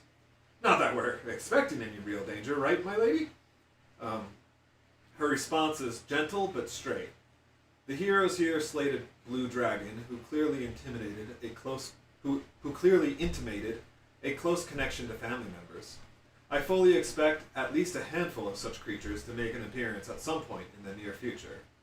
You know as well as I that Tarkoon go long periods in solitude, but this one seems different. Either way, at some point, someone will take notice. Huh. Well, best be on our way and make the most out of our grace period, yes? Queen Lavaralda nods in agreement. "Representatives, meet us at Ænta's throne as soon as you are ready."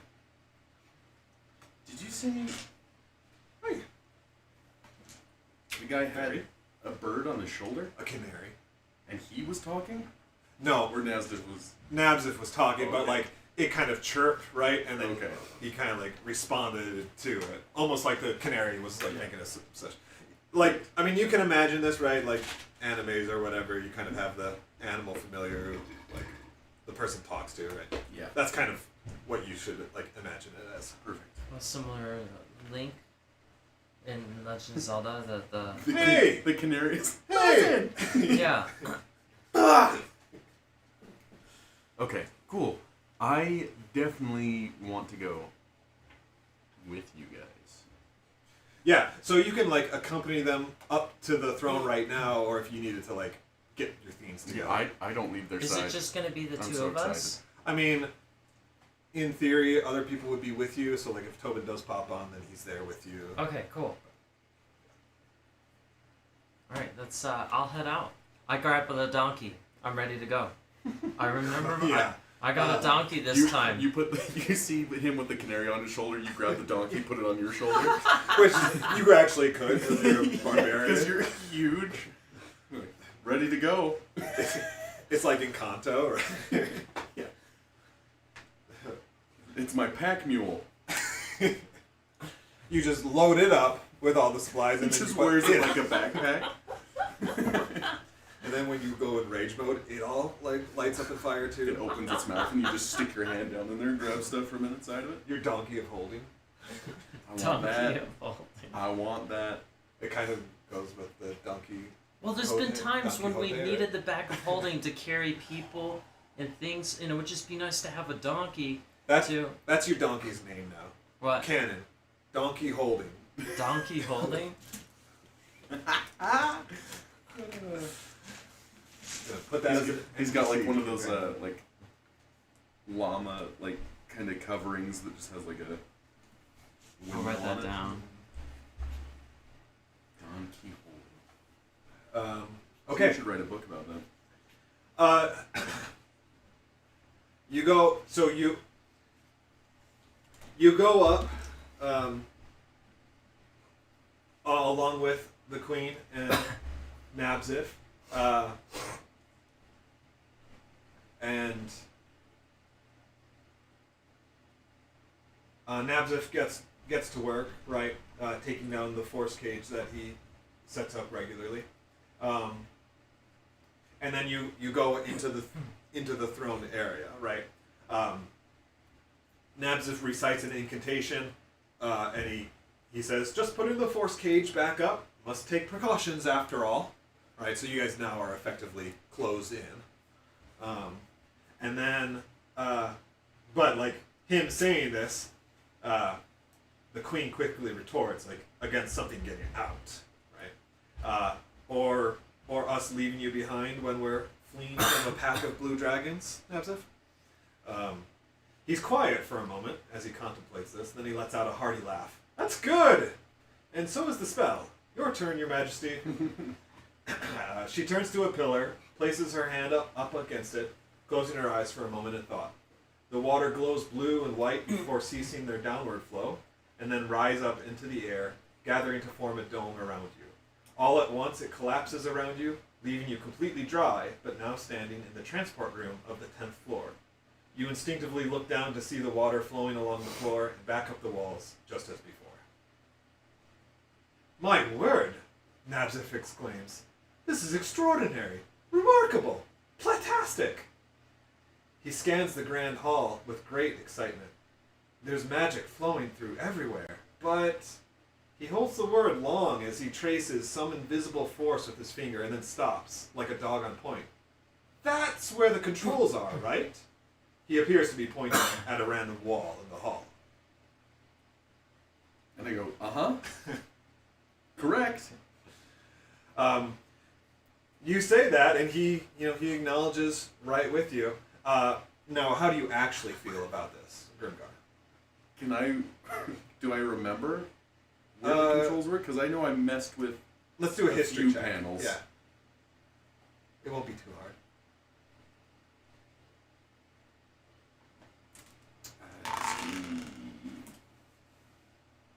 Oh yeah, I remember. Absolutely. Yeah, so got you two. kind of You're like, he, with your acknowledgement, he says, 3 walls between us and then a 4th where you and this Yibbit fellow were operating from, yes? And you realize you're kind of mapping it out, as he's saying this, and you realize he's exactly right. yeah. Retracing the halls like that you have to travel at, like where he's pointing is right where the control should be.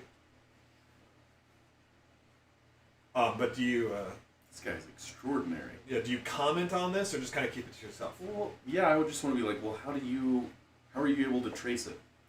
Yeah, and the queen kind of answers for you. She's kind of like, she's like, because he's already been here, haven't you, you sly wizard? Nabzif just smiles mischievously as his canary whistles a little trill. Even Even if that were true. He's teasing us. I love that. You sly wizard! I hit him over the back. You knock him out. He's just like, You funny man. He takes it all in jest, but then he straightens his coat and he's like, even if that were true, it wouldn't mean the wonder expressed was any bit disingenuous. The queen sighs. She says, "Lead the way, heroes." That's good. You reach the controls you previously tweaked to no avail, and hear the heavy thuds of footsteps approaching rapidly from the other direction. A human in chain armor stops when he sees you all, and shouts from down the hall, "Ma'am, quickly! There's been an incident!" The queen transforms into action mode and begins giving commands. "Nabsif, you get started here. Any of you helping him, stay here. The rest of you with me." She casts a flight spell and without waiting, begins hurrying to the soldier. So, who stays behind and who goes with? I'm staying with Nabsif to help. With two people, it feels pretty obvious. I guess, well, I'll join him. You don't want to go fight? She's I'll- going to fight. You can Or- stay. Some incident has happened. We're gonna do nerd stuff here. So you can take a nap. Or I'd be the only one doing all the action. you'd fight with the queen. It's just me and you tonight. You Yeah. need to go with the queen. All right, I go with the queen then. You were supposed to volunteer, but I'm gonna make you. I take Donkey Holding with me. Come, donkey. Donkey. He's like the size of a golden retriever. I start. This is like Shrek. It's like you suddenly, you just slowly start turning like green.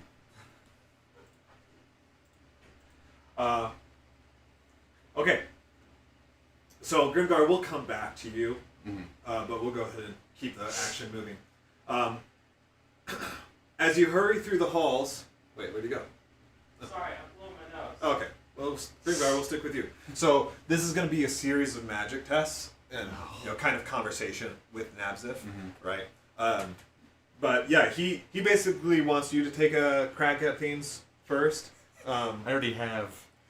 And he kind of wants to know, what did you do and try? And, he's just kind of asking you to fill him in. So I pushed these buttons a few times. Wasn't there There's there were knobs, like a dial. I cranked this knob up to the to the max. And did Escobar help you with this? I thought the two of you were kind of doing it together. Yeah. Okay. Yeah. He cranked it up all the way. Well, that's a very Escobar thing to do. Even if you were at the controls, he'd be like, "Yeah, crank it up. Let's see." Yeah. Anyway, but yeah, Nabsif kind of is like, "Oh, I see. He just kind of follows along. And when you're kind of done with the explanation, he's like, "Impressive that you could even see the controls. Honestly, good for you." Ting ting. But yeah, so Shirtfire. As you hurry through the halls, the soldier informs you of the situation. "We finished scouting and securing the immediate perimeter around the structure, and have been making preparations to explore further across the 10th floor. One of our younger, more impetuous recruits got eager, wanted to be the first to go into the 10th floor passage, and didn't think much of it since the representatives came through that way. He went in alone, no gear." And he just kind of trails off. I'm giving you a chance to respond if you want. Is the we finished the 10th floor. Yes. So the 10th floor was that barren landscape, and as you guys crossed through it, you could kind of feel your energy being sapped away.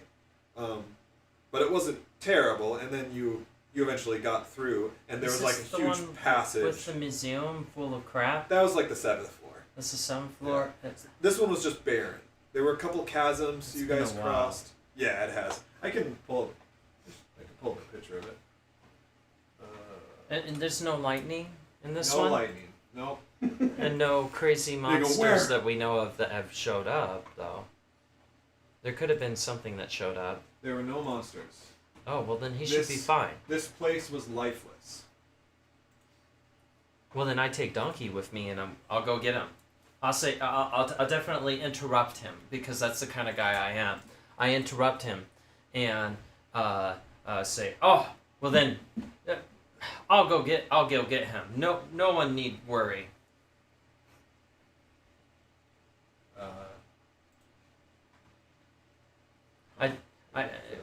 Yeah, Donkey Holding is with me, and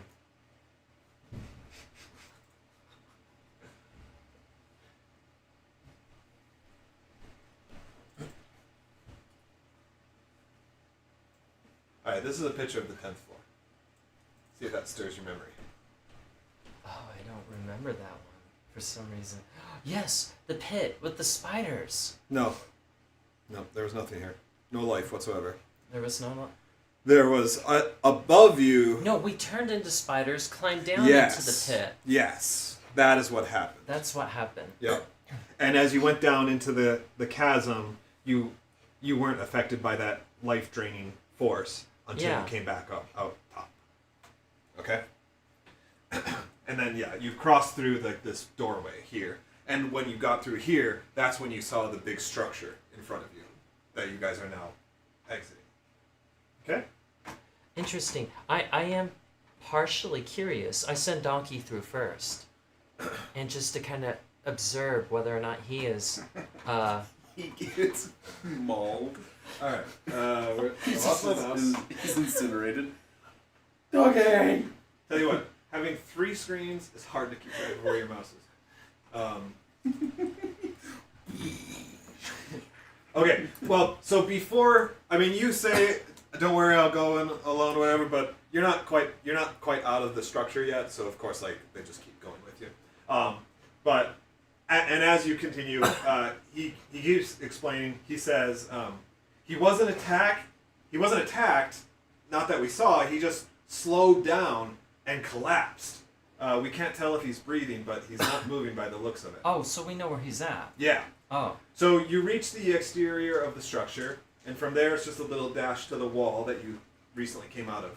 2 more UEF soldiers stand nearby, trying to assemble some kind of rigging with the little gear that they had on them when the recruit went in. They stand up as you approach, speechless. Bivens, he's 100 feet in. It's too far for us to go without the same thing happening to us. The queen acknowledges that. She says, "I see. Well, heroes, you came with me to make hero. Surefire, you came with me to make yourself useful. And here we have someone needing saving. As the only one to have traveled through there and emerged unharmed, it seems you are best equipped to rescue this poor lad." So we just got tired. Is what happened, right? Yes. So yeah, he's from. You guys are here outside the wall. Bivens is 100 feet in. Oh, okay. Well then, I grab a bottle of my best mead. And I drink the whole bottle. Hopefully there's plenty of sugar in it.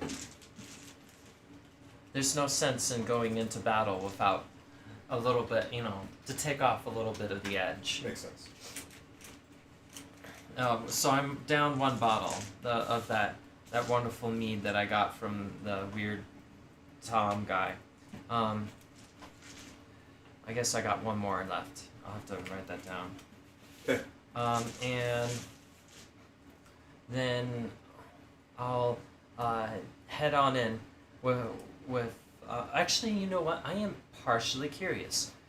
I send in the donkey first. Just out of pure curiosity, can I do that? You can. Would everyone get impatient with me? No. They have no idea what to do, so you are afforded total autonomy here. But it is a donkey. Or I could just walk in with my donkey and just. It's a stubborn mule, right? So you need to make an animal handling check to try and convince it to go on without you. Oh, this that's isn't a not good. magical creature. It's just a normal donkey. Oh, Did you that's even a roll 4. that thing? I All got right. 4 this evening. So unfortunately for you, right now the mule refuses to go in there adamantly. You can't get it. I mean, you can get it to budge. You are stronger than it, but you are unsuccessful in coaching it to walk. You said I ahead. could lift this thing up onto my shoulder. And you can. You absolutely can. Is it like just a small little horse? It's a donkey, I'm not that big, but you're strong. but that doesn't mean I'm big enough to. I mean, you could bench this thing. You're a dwarf, sure, but Can I bench him You're- and the you're other guy? Super strong. what? Oh, and Bivens. Yeah. The so when you're carrying somebody or It's something just like that, me. It probably isn't wise of me to run out there without some means of carrying the man, in case we're attacked. So I'm bringing the donkey with me. okay. So any kind of carrying action, like if you're carrying a person or carrying a donkey, is going to reduce your speed by half. That's just Okay. like 5e rules. Okay. But you can dash, so you can double your speed in a dash, but then it's halved because you're carrying. So effectively, it's just your normal speed. Okay. I'm carrying the donkey with me, and we're gonna definitely put the guy on the donkey in case Okay. I'm And attacked. you're just gonna move in. All right. Yeah. Grimgar, let's go back to you here. This is very loosey goosey, and you can, even in this, you can tell that like Nabzif. Well, let's make an insight check. No, No. What? I'm not very good at insight. Skills. I'm kind of good. Yeah. Yeah. So, Nabzis reminds you of your old mentor, where like he asks for your opinion, right? And like, and he's very like kind in it, but you're like you're testing me, Yeah. right? Like you know he already knows the answer, Yeah. and he's just seeing how much you know, and it's kind of like it kind of brings back like a nostalgic feeling, right? Because your mentor would do the same thing to you, but like good naturedly, and you know it's all for your benefit. Mm-hmm. But at the same time, it's kind of like you, like Yeah. right? Just kind of tell me. Yeah, like you know I'm an idiot. But yeah, so we had you make an Arcana check, right? Or not yet. Okay, so let's do that, and then why don't you tell me what are you trying to figure out here? What's your aim? Because last time you guys were quite stymied by all of it. I'm gonna. Is this an ability? Sorry. I need to look at the exact wording on. Is it an? It's not. Is it an ability check or a saving throw? It's not a saving throw. I don't think it's a saving throw. I think this is the same thing as like with with Isko's Pact of the Talisman, which I've been ruling skill checks and ability checks as separate, but I've decided in the past week I don't like that because he never gets to use his ability. Yeah. And so I am going forward. I'm going to include ability checks and skill checks together. Okay. So I'm gonna use my flash of genius on that one. So I'm gonna add 5 to that. Don't you normally use Flash of Genius on your skill Yeah. checks? I thought you have been. Yes. So, Yeah. so this whole time I've been handicapping Isko, but not you. Anyway, all right. So a 17. Oops.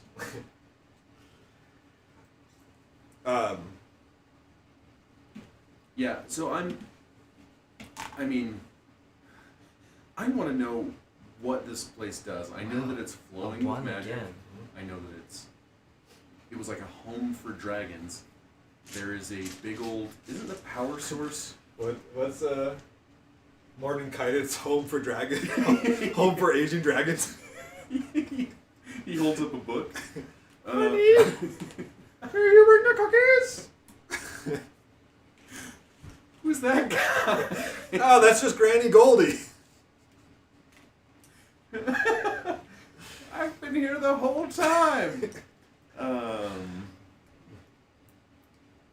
Is this where that big power source, like the big beam of light, isn't it coming out of this building? Out of this building, yeah. And at points in the structure, where like the ceiling is not there, like you can see up Right. into it, and you all these moving parts, right? So that's that's my main thing is like I want to know what this powers, and like I really doubt this is the bottom. So I want to know if this is some sort of substation, or if this is like the main power plant, Oh yeah. or like I just want to know what this does. If this controls the teleportation, if this controls the flow of magic, Yeah. if this is good or bad. Yeah. So, I think before you guys realize that this is like a substation, like a subcomponent of the whole thing. Like these are not the master controls, but they're some station controls. Yeah. And your most recent search of this kind of reinforces that theory that you've made. You still can't identify what or where these controls go out to, but you can at least you're able to gauge with enough confidence like this does not control the teleportation room. That you guys thought that last time, Yeah. right? And you did some of the tests, and nothing really changed with it. Right. And so now, as you kind of look, like you're able to see the flow of arcane magic, and that while it connects there, it's not directed to that. So these are not like controls to the teleportation room. It's some other part that is probably in this quadrant, but you're still unable to say exactly what or where. Okay. Nabzif, as you shared this information, he nods and he says, "Good. Like I think you've learned from the last time at this." And like I said, like you should be proud of yourself for even recognizing that these are controls. Like this is very advanced magic. I haven't seen the likes of this in a long time. So he says you have a lot of promise, and you should continue to expand on that.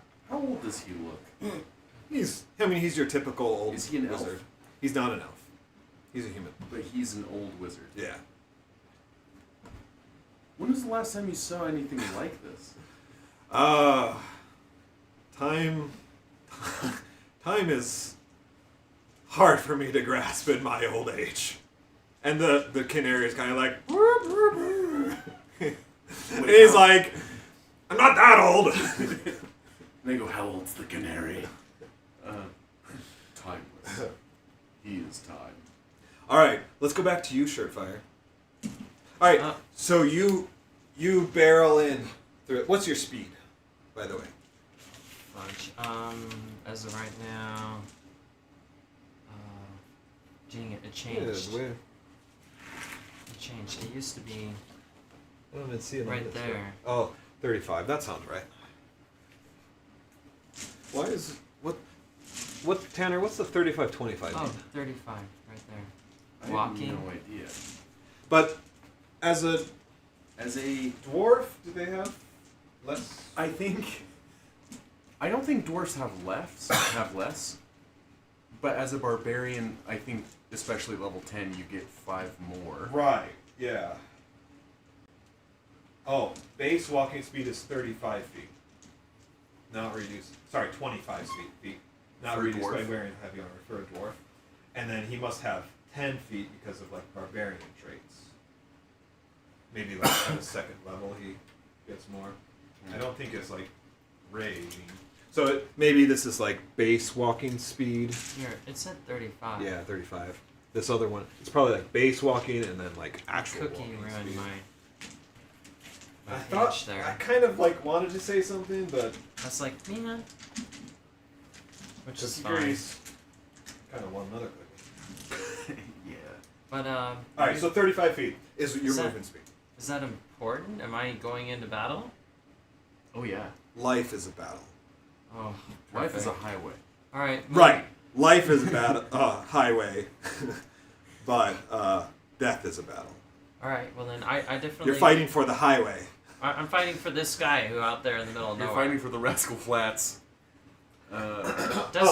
Does the donkey seem affected? I am curious. The donkey is upset.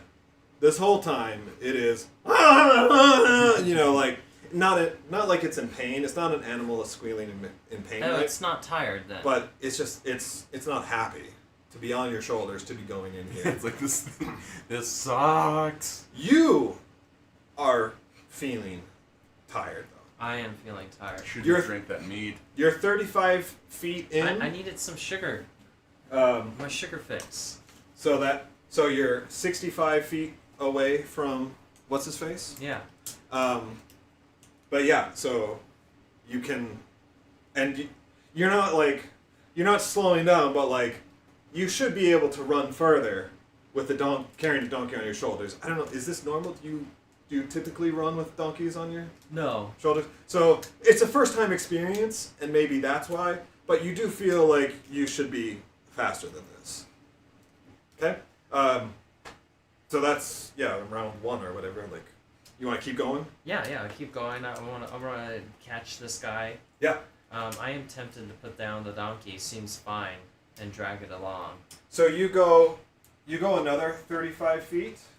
I guess this isn't in Foundry, so I can't put pieces down. Oh, hey, look, pieces. I don't have a grid. Anyway, The grid. The grid. Let me. Cue Jeff Bridges' voice. The grid. The grid. I forget what he says after that, but doesn't he say something about like the final frontier or something? It's cool. Yeah, it's awesome. I love it, especially like thinking of the. That Tron movie was so good. I love both the first and second one. Yeah, first was good just because it's like classic. Yeah. Yeah, the second one I loved. I used to watch the first one like all the time. Like that was like my go-to movie. I had that on like VHS. book on tape. Really? Yeah, it was so weird. I don't know why I had it. Have you seen Ares, the new one? No, I could not get. I've only heard awful things, so I don't. After what Disney has done to everything, including I was angry with Pirates of the Caribbean, and I knew once they purchased Star Wars that it would not be a good thing. I was ahead of the trend. Oh yeah. And I told my friends this. They're like, "Oh no, it will be fine." I watched the first movie that Disney came out with, and I'm like, "It's over. I'm not watching another one." And I go and I watch the second one. This is just a waste of my time. I didn't even watch the third one until like I had subscribed to Disney Plus for a year to watch The Simpsons. Mm-hmm. But after that was I'm so butthurt over what they did to Star Wars. I love The Mandalorian. They did good, and then you have to watch the Disney Star Wars. What do you call it? Legends. No, there's their serious TV show that they came out with. Andor? Yes. I heard Andor is amazing. It was amazing. First and second season was like, this is what Star Wars could have been and should have been. Like the second season was almost better, like somehow. Yeah. I mean, they're both great in different ways, but like they each tell a compelling story. Yeah. I really wish that they. Well, anyways, that's. Because I did the same thing. Like, I haven't watched any, like, I haven't even Star watched... Wars series or, like, Marvel series, like, since... I can't do Marvel. I hated Marvel to begin with. I watched the second season of The Mandalorian, and then after that, just... I'm like, I can't.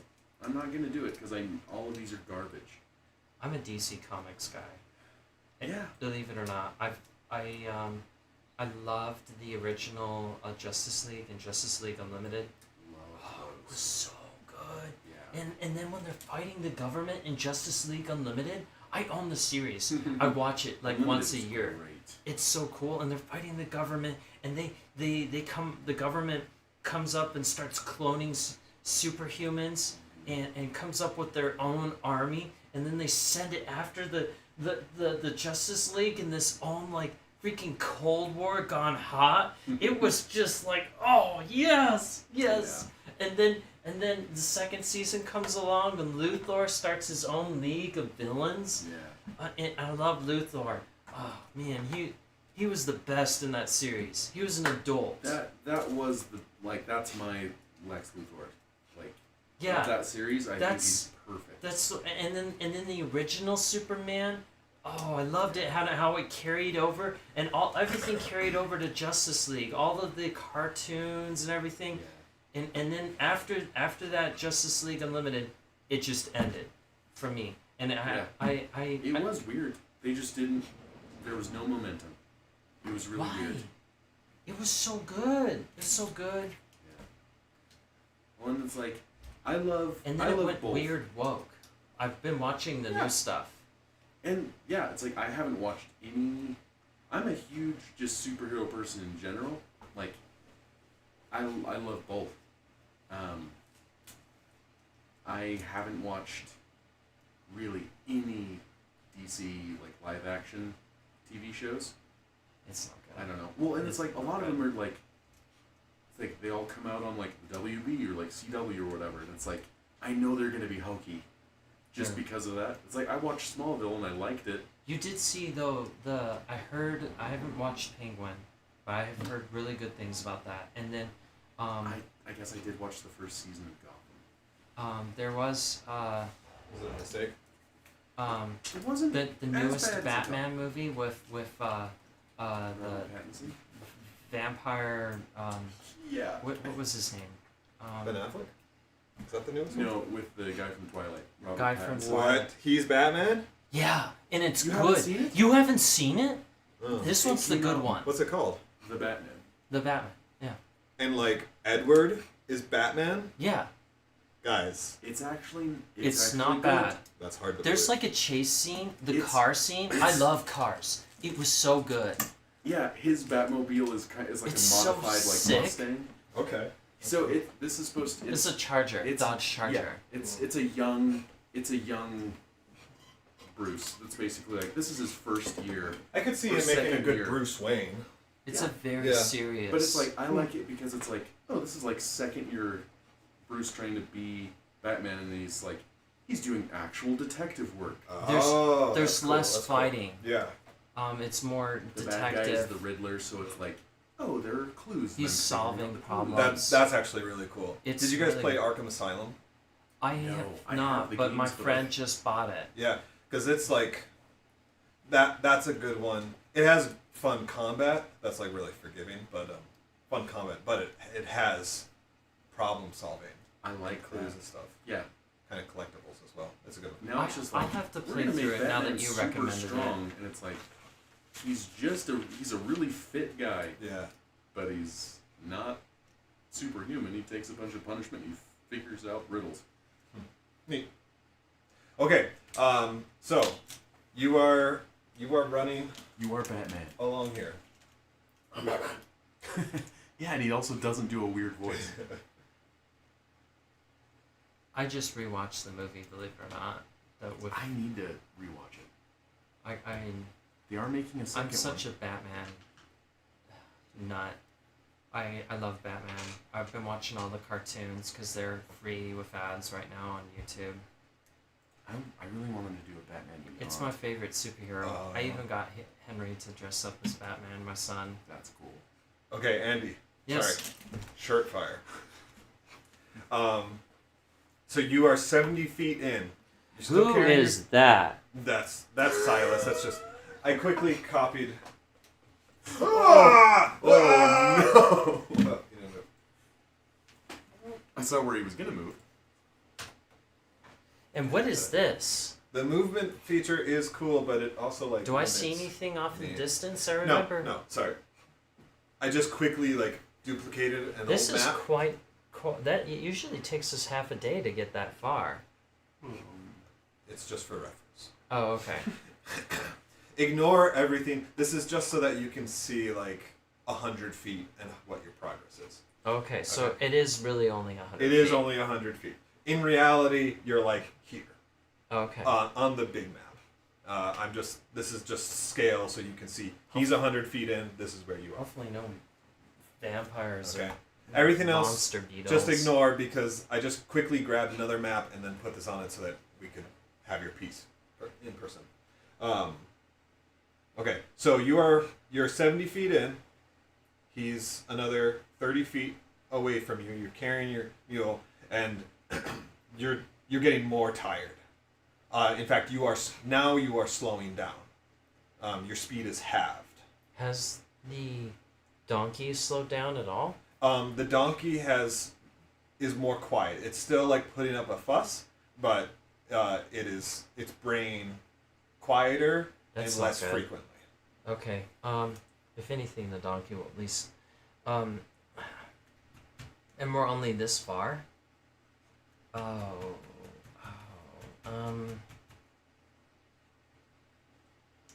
Water. Stay with me, donkey. How did we get through it the first time then? That is the question.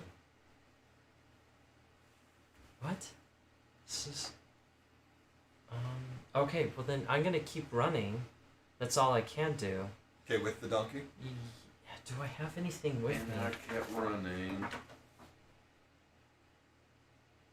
I have griffin feathers, one big feather. I think I must have donated that to my king when he talked. Seems familiar.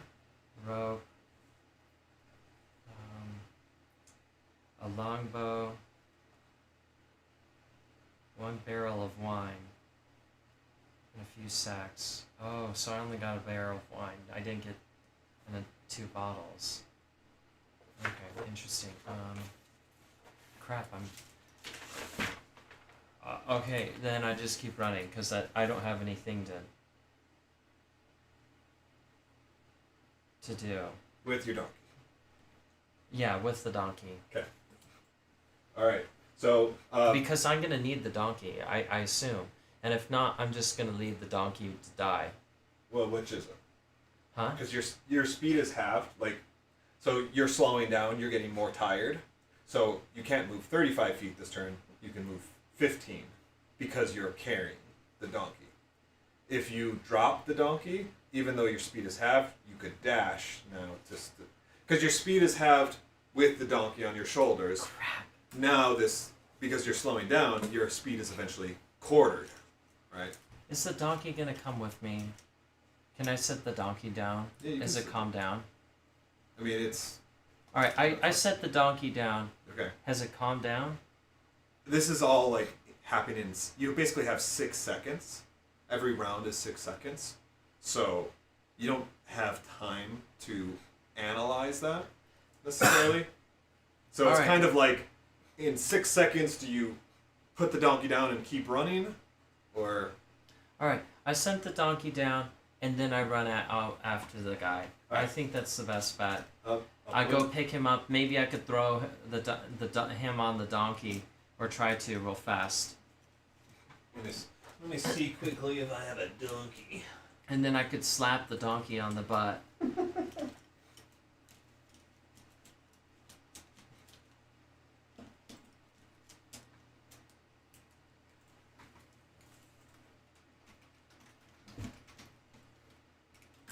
No donkey. Donkey holding. Donkey holding. So I'm just gonna put this. Oh, yeah. That's a quick guy. You don't have to put him on the Well, map. I want. Oh, there. Extras companions. There we go. Vigilance. Ah, too big. Monk. Alright. Here's the donkey that you left behind. Oh, I can't see. Oh, okay. Cool. Alright, so you set the donkey down and then you can go 35 feet, so you can go Grab him. to pick him up. And now you're carrying him. The donkey, you can tell, is like starts heading for the exit. What an obnoxious creature. This may determine... It's already moving that fast? Well, it's just 10 feet. Basically, it's using its movement, which is also halved. All right. Well, then I guess I grab the guy and hopefully run back. I guess my speed will be halved. Yes. Also. It is. So you can only go 15 feet while carrying him. So the donkey's really running back. What a piece of what a SOB. What an ass. But yeah, you continue to feel, and it's like it's getting more oppressive. Like your strength and your life is just being like sapped. You're not losing hit points, but you can feel like something is just like drawing out. It's like the effect when you first traveled the floor, but tenfold. I wish I could slap myself. Can I slap myself real fast? You can. Oh, I slapped myself. How hard? Very hard. You take 3 points of damage. Okay. I don't know where I'm at actually. So that's You're like, full health because you do a long rest. Oh! you take Bivens and just slap yourself with him. Okay. Does this wake me up at all? Can I run an extra 5 feet? Nope. Never mind. You want to do it? Go ahead and do a. I'll give you this. You can do a Constitution save. Oh, that's the wrong die. I don't want to throw the heavy die on your screen. And I can't see. It's a 2. You don't want to see it. Oh, it's a 2? No! No! Okay. So the answer is no. Let's see. Third Okay. one. Man, I've been rolling 1s and Rolls. 2s all night. Last week it was all 20s. You also have disadvantage on that throw. But Oh. it's okay. You're not going to get any lower than that, Rich. But you get another 15 feet here. You're carrying Bivens along with you. You can hear, the shouting of the other guards there.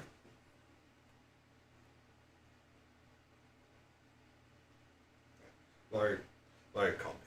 So I'll be back in a few minutes. Cool. I'll go to the bathroom again.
It's like a phone booth.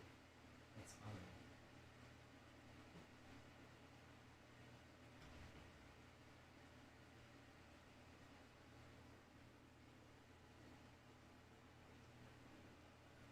I want a home so bad.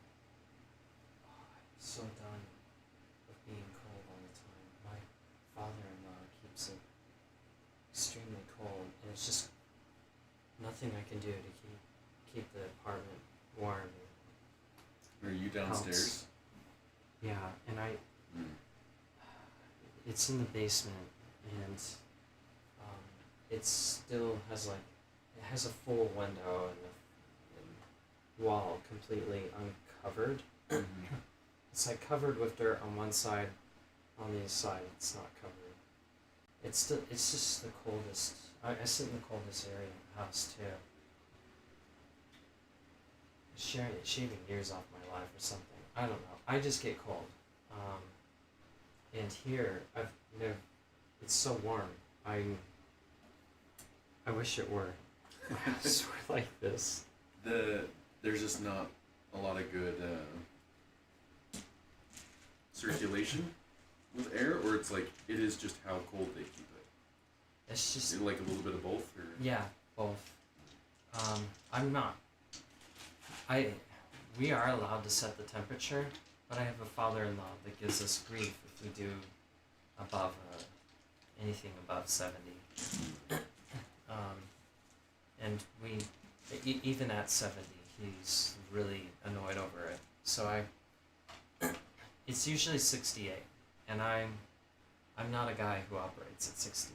I'm a 70, 72 guy, and it makes a big difference. I don't know why, but that 4 degrees really helps, and it's just amazing. It feels amazing.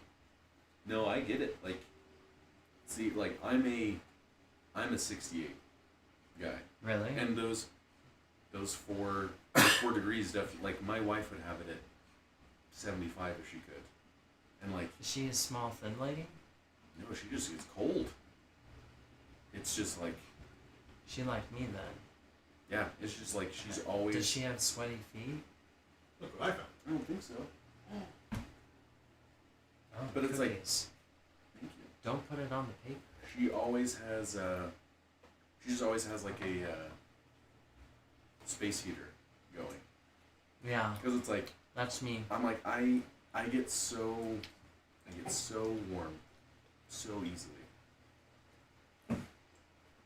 Okay. You're in trouble. I'm in trouble? You're falling asleep. It's hitting you more. The longer you're here, the worse it gets. You can feel like... I hesitate to say life force. It's not quite right. But like... and it's not like your will to live either. It's just like... You're like, is this what being old is like? Your hit point maximum is halved. That's the mechanical matter that I'm trying to convey through what it might feel like. So it's just like you are weaker than you've ever been. You just feel frail and like your constitution is sapped. So it's not good. You can still carry this guy, but you're like aching from it. Okay? And, like, you know this, you're in trouble. Grimgar, let's go to you. So, you've been... Man, I'm feeling great. You've been conversing, right? With him, you kind of shared your findings, and he's like, okay, no, that's good. Like, so let's figure out what this thing does. Let's explore it together. So he says, you talked about like a dial that you turned up before. Show me where that is. You can, point to it. You can control it. He was like, oh, okay. Yeah, see, look. He's like, what are you grabbing at? It's right here. As you do, he kind of like, does this. Like he's watching something. And I'm like, don't give me that. I know. I know you've been down here. And he points in that direction, and he's like,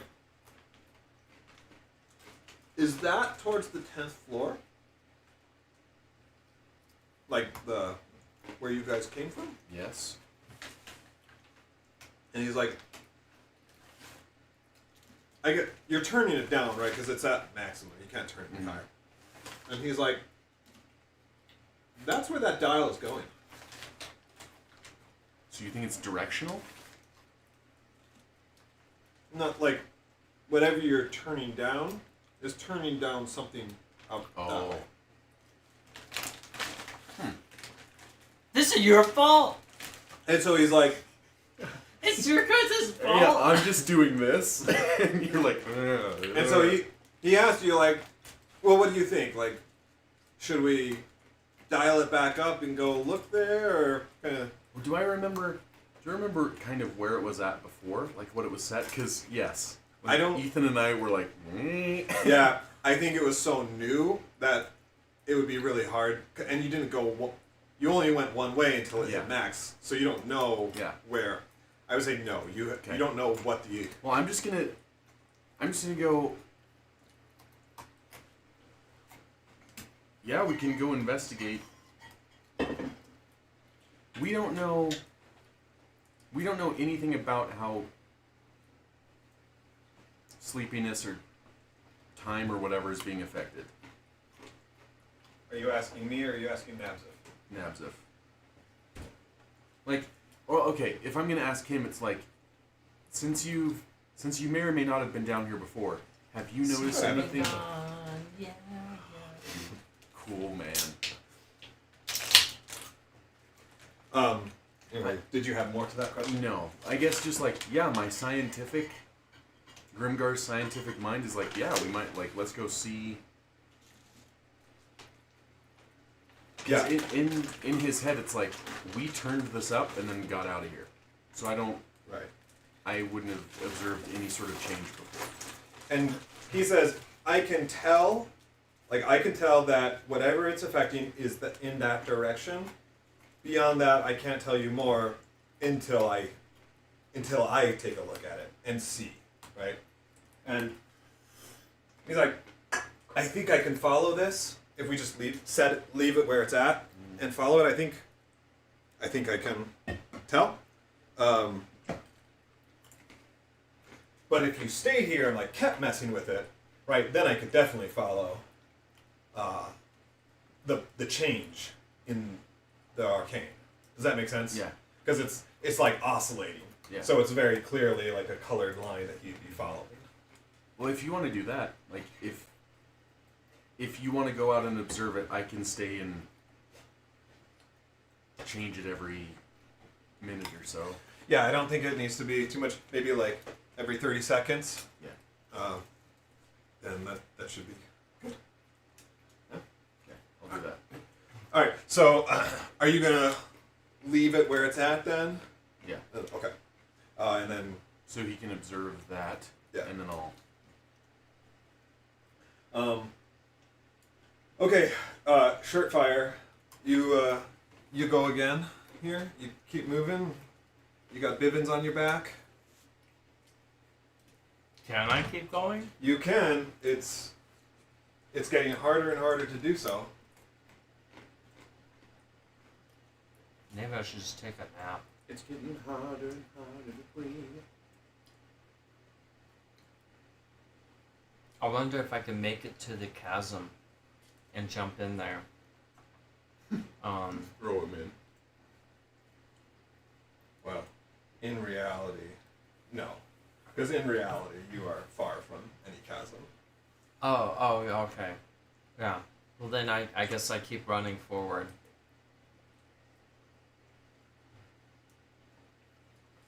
Yeah, in reality, you're probably not too... You're actually probably pretty close to the fountains, I would guess. Wonder if the fountains would help at all. Can I run towards a fountain? Yeah. Let's say you're 30 feet from it. 30 feet away from it? Yeah, then I'm gonna run towards the fountain. And, With Bivens on your back? is that gonna help? Should I just keep running then? With him on your back, your speed is 15 feet. If you drop him, your speed is 35 feet. I am tempted to just drop him again. Then I'm just gonna keep running. That's what I do. I'm here to save people and do my job. If I die, I die. Okay. So you keep running That's noble. with Bivens. It is. And That's you know awesome. what? That's who I am. That's why I'm shirt fire. I like that. Do you have inspiration right now?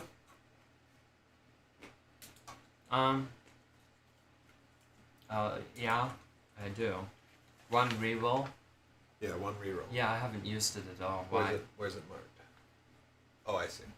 All right. So you are capped right now. You cannot receive any more inspiration tallies until you use that reroll up.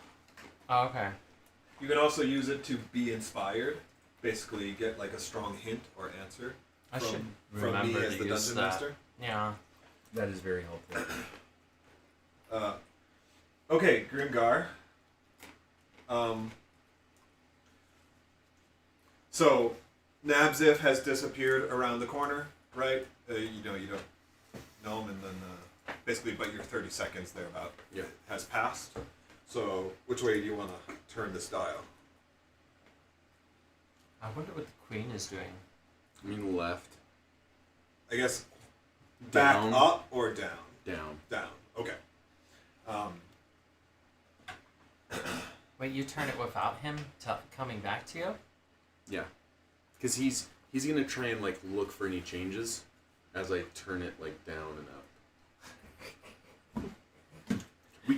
We can't see. You guys suck. We don't know what it's doing. This is all your fault. And you have no idea. This is all your fault. Come on. All right, Shirtfire. You keep running, and you reach the pool, like the fountain, right? And they're fountains, and there's a collection, just like you'd see in a park, right? So I assume you're just diving into the water.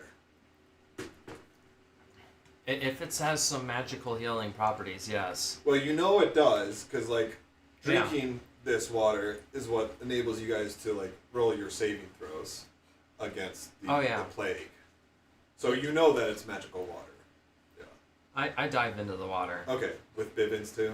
So, Yeah. All right, so you That probably run, wakes him up. You though. jump with him. You splash in the water. Right before you make contact and land into the water, you see Donkey Holding collapse to the ground. So it's been running ahead of you, but basically, and you aimed for the fountain. It kept going towards the exit, right? But right before you make a splashdown, it collapses onto the ground and stops moving. What a useless animal. You're doing this on purpose. This will teach you to get a donkey. I'm not gonna get. It's crazy. Every donkey you get, strangely, dies within 24 hours.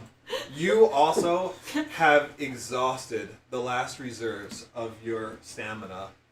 You cannot move any longer. I mean, you're not going to drown in this water, but you're mostly submerged in the water. And Bivens is completely unconscious. He's face down in the water. No, can I roll him over? You somehow? can, yeah, but like you have no movement. Your speed is 0. Okay. Okay, that's the takeaway, the mechanical takeaway here. So it's like I'm sick almost with the flu. I think better and worse. You can't move at all, but you're not throwing up or feeling feverish. I remember. But your body's just exhausted. I remember being sick as a dog. That was miserable. Sick as a donkey. Yeah. Grimgar, another 30 seconds passes here. You can't go down any further. You've hit the minimum. Okay. Now, So I'm just gonna go. kind of back to midpoint. Yeah. Okay.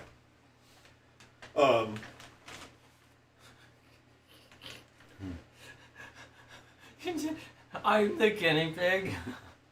Make a perception check. 3.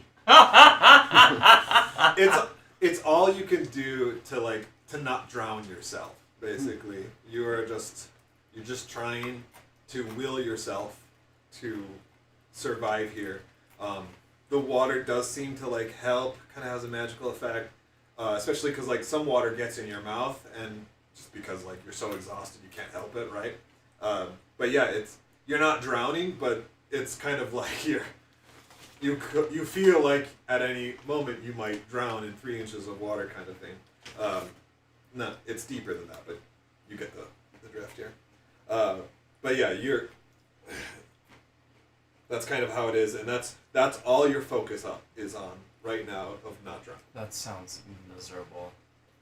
Makes me tired just thinking about it. Another 30 seconds passes, Grimgar. I want to yell out, can you see any change? There's no response. Your voice just kind of echoes down the halls.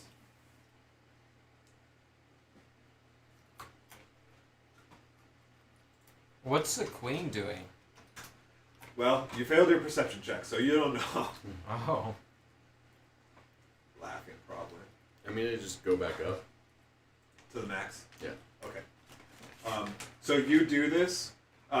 Grimgar, not Grimgar, sorry, Shirtfire, it gets even worse for you to survive. I mean, you really, like, your body starts submerging, your face starts submerging, you start to black out, you're like, this is it, I am going to die in this puddle of water. Actually, Shirtfire, don't let me railroad you. I want you to tell me, you are about to die. What are your thoughts?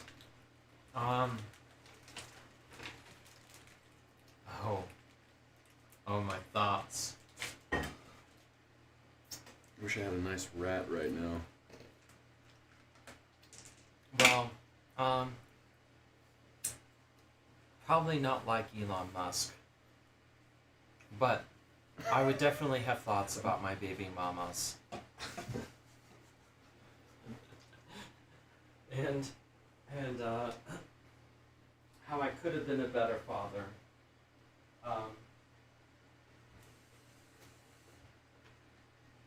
And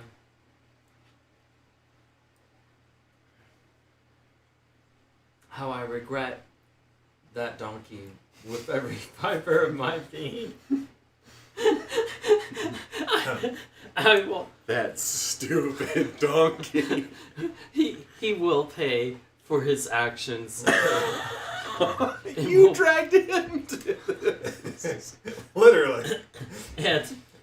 And will be. You will pay for this. He can't keep getting away with this. And will be roasted for dinner. If I get out of this. Brutal.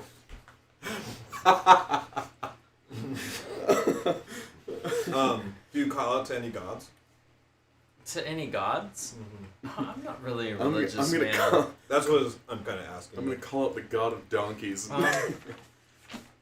If anything, I would believe kind of in the goddess of the sea. Yeah, that's true. As a nation, your country worships Moradin, who is the god of dwarves. Oh, the Moradin?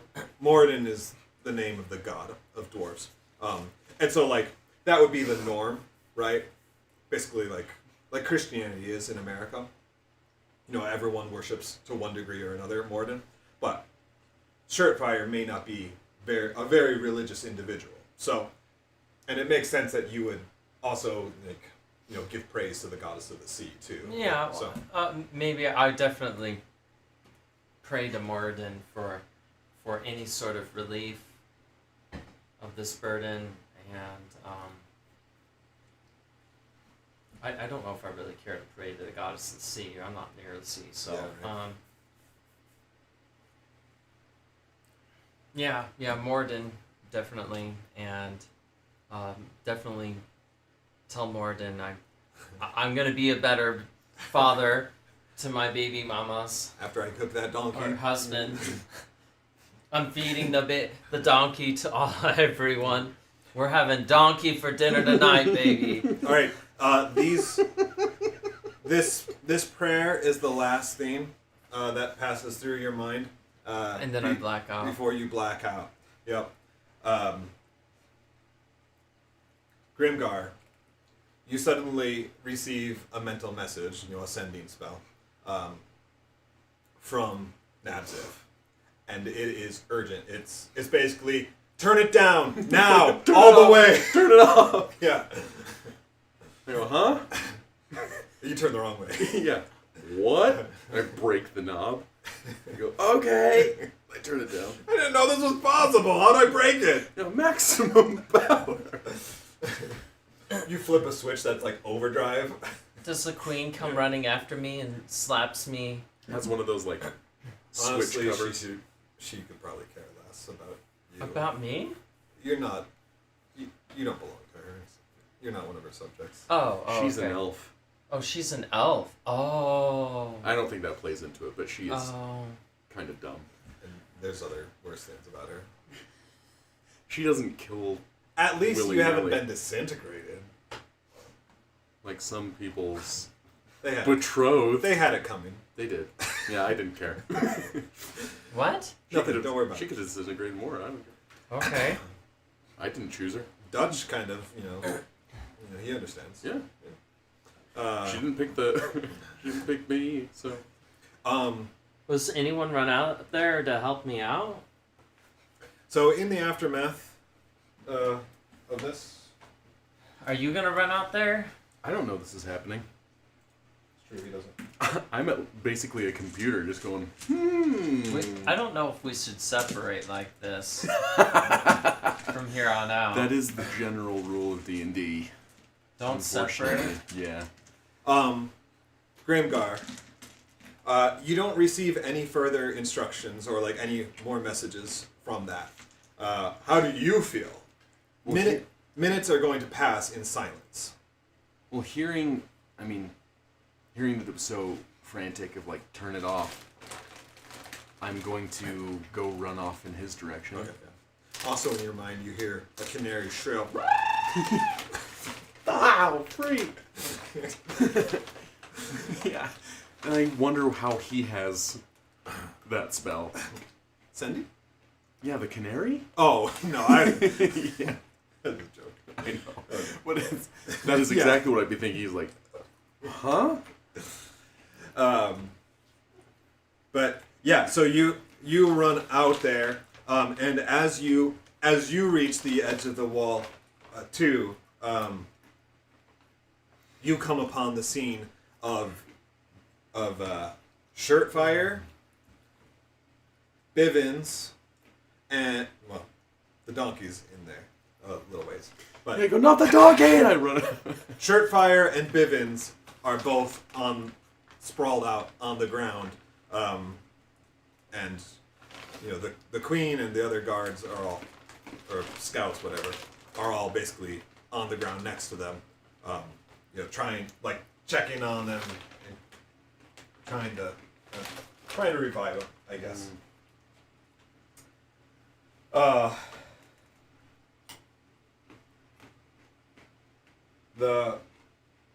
The scout stands up, kind of from kneeling between the two, and he pauses solemnly.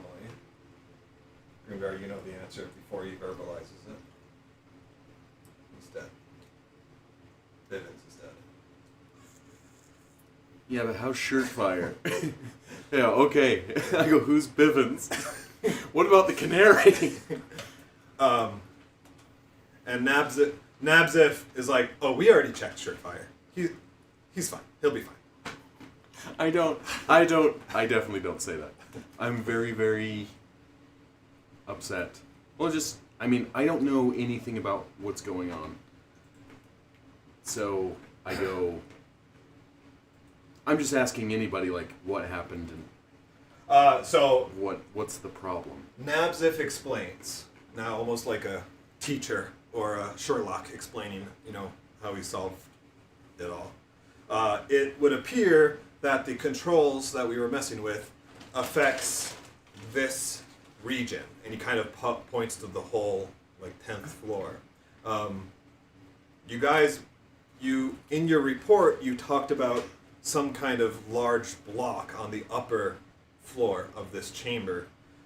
It seems that acts as some kind of collector or absorber of life, and life-giving energy. However it works, I'm not quite sure without further The light study. of Christ.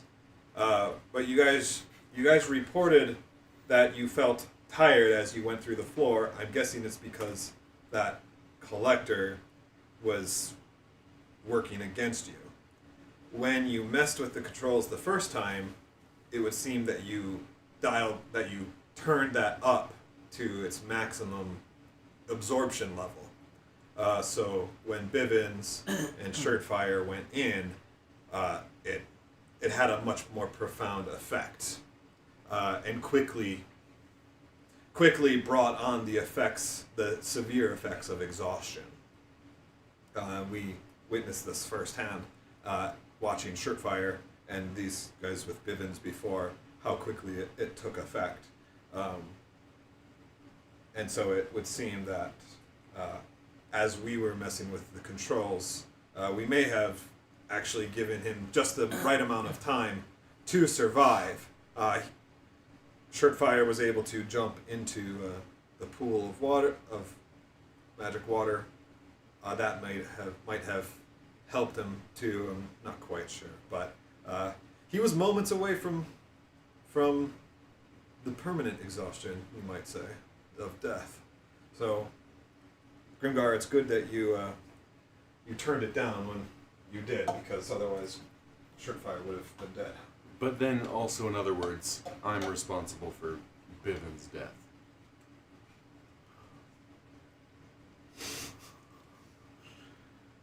Grimgar doesn't feel very good about that, as he was just playing with a switch.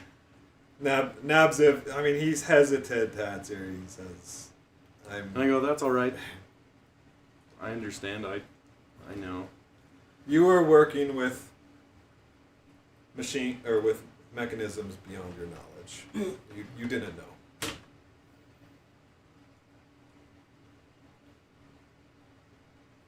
That sucks. It's just a sobbing, echoing inside the Is there like water hitting? Is there a leak?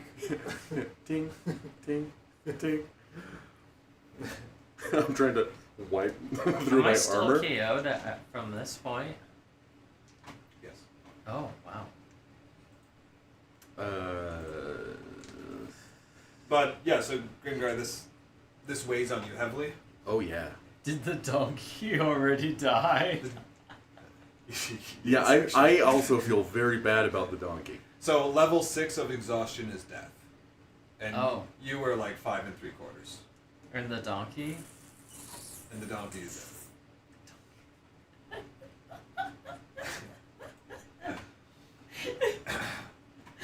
So it didn't get anywhere. Let's get another donkey and see what happens. Yeah, I've been begging for a donkey. The clip just kills it off. Oh boy. That's the best thing about D&D is that I didn't have to like set this situation up. You guys did it for me when you played with the controls Yeah. and turned them up to maximum. I love D&D. The queen speaks up. You know, she knows how to be solemn, right? She says we should get them back to the surface. Bivens back to the surface so that, so Bivens can receive a proper burial with his family, and Shirtfire can rest and heal. The donkey? I take out a gun and shoot the donkey in the head. Bisman says, well, theoretically, it should be safe now to enter the chamber. Fizbin? Nibzaf, sorry. Okay. Oh no. Oh no. So he says theoretically it should be safe. Don't tell the others. I'm the king of doing things backwards. Why didn't I get that sooner? But yeah, he says theoretically it should be enough and or safe, but I don't know if I want to risk it just for a donkey. Yeah. Yeah, I turned it all the way down. It's dead anyways, so I was just joking. I'm gonna carry Bivens. Okay. I'm gonna go pick him up. Yeah, and I'm gonna go search his pockets. Nibzaf can cast a levitate spell. Nabziv? Nabziv. He changes his name. It doesn't mean anything. Please don't tell me this. Anyway, that was always the danger bringing him into this mission. Yeah. Now the canary makes sense, doesn't it? No, I didn't know about the canary. But him saying time was weird, and so I haven't seen something like this in a long time. Oh, Mr. Force Cage Wizard, huh? Mr. Just play around with crazy magic? Okay. But yeah, so he casts levitate on Shirtfire to bring him up.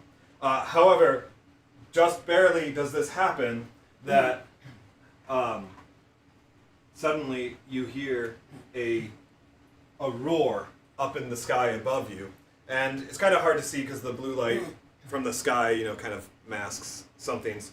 But you look up, you can see a silhouette of a winged creature, and just then lightning streaks towards you guys. Queen Lavaralda quickly reacts, putting a shield spell above you guys and countering the blast. But she says, "We need to go now." The scouts who are with you also sound basically a retreat horn, because it's not just this one, but you can see and hear the flaps of multiple dragons. Multiple? Coming down. Oh, yeah, because we killed the sun, right? Mm-hmm. Yeah. Oh, no. I did, actually. Yeah, you did.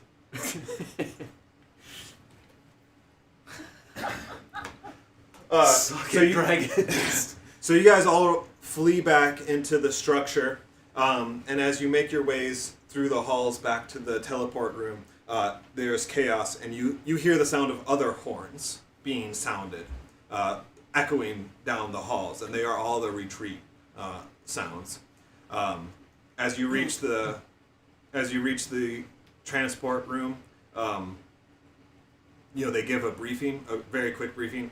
They're basically reporting to the queen, ma'am, three dragons reported on the north side. Another one says 2 more on the east side, and you guys came from the west side. Holy cow.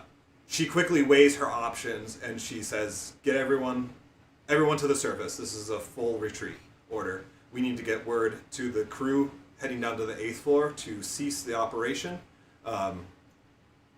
She kind of looks to Nabziv. Can you send a message to them? Abort the mission. Get back to safety, and wait for further instructions. So it's just this bevy of activity. You guys are encouraged. Well, you're unconscious, but you're encouraged basically with Nabziv to leave immediately, since you guys are carrying the two bodies. Do you comply with that? Yeah. Okay. But yeah, so you get back at the teleport. The queen is basically staying behind for now. She says she'll make sure that she gets out everyone that she can, and then you're ushered up through the transporter. You reach the surface, and it's normal life up here. No one up here, seems to have any idea that anything is going wrong. But they notice that you're carrying Bivens, and then that Nabziv has Shirtfire with, so that draws some attention. Yeah. Yeah, at least he's not dead, Shirtfire. But I'll just kind of yell out for medical attention. There's a 50-50 chance if Nabziv contacted you in time. I rolled a 57. Oh, man. That's good. I'm not trying to kill you, but it has to be possible. It does have to be possible. I almost died? Yeah. Just by me doing this. Well, Ooh. really, he almost died by his own actions, just carrying the donkey, and that slowed you down a lot. So actually, you doing this like the second half. Yeah. Like Well, I was hoping you the saved donkey- him, you spared him by turning it down. Yeah. I was hoping the donkey could carry us to victory, but No, it was a worthy thought. You didn't know that exhaustion was coming, but it was. It's ever creeping. So what are we gonna do on the surface? Is everyone just warping back?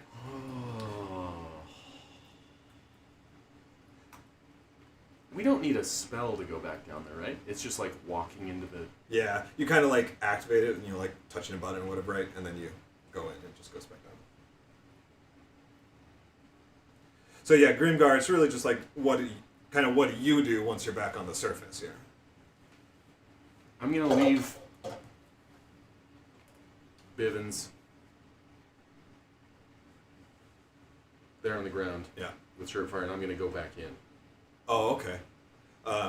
Yeah, and some soldiers, will take them away and like, what happened? What Yeah, happened? it's like just get them both to a medical tent. And then they're like, he's dead. Grimgar killed Bivens! And he ran! It was him! And he's escaping! Fugitive in the He's tunnel system. joined the dragon's side. His wife and children are there. They just happened to be there. We just got here. We're so excited to see him. Today was his birthday. It was his last day on the job! Oh, that's awful. No, he's like a young recruit. He served faithfully for 60 years. Yeah, we came over for his retirement. His permanent retirement. He always said he was exhausted. I don't know, he meant it literally. Yeah, he really aged himself in the week that he was down there. But yeah, Nabzif basically, he says like he's gonna stay up top. He's ready to cast Force Cage. Yeah. He says if you go back down, then just make sure you get back with everyone. Yeah, you got it. Like that's the goal.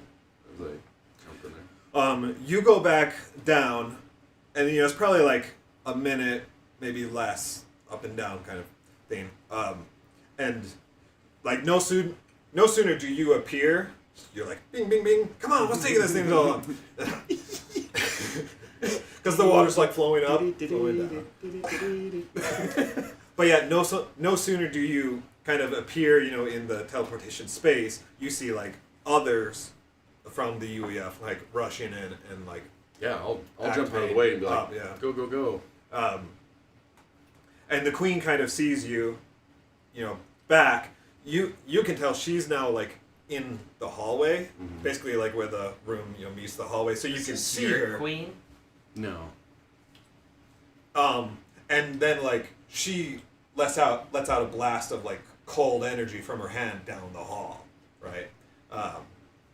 And very quickly puts a shield up as lightning like blasts back there. And she's like, "What are you doing back here? Get them out!" I haven't killed enough people yet. I shake someone's hand and cast Thunderwave.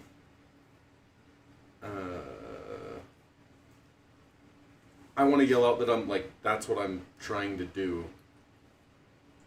And are there more people rushing in from different places? Yeah. Is it from that hallway? So there's basically like 3, maybe 4 entrances to this grand hall. 2 are at the far end of the hall. 1 is kind of like an offshoot close, and then another one is on the same wall. So it's like boom, boom, boom, boom, right? Okay.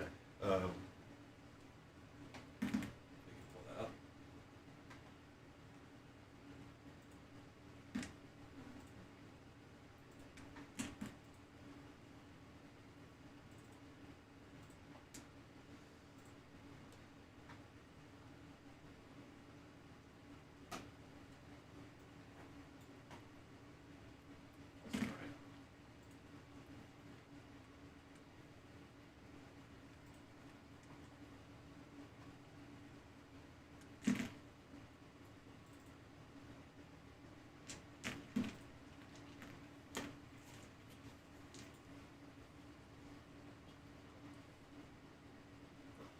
So there are 5 dragons?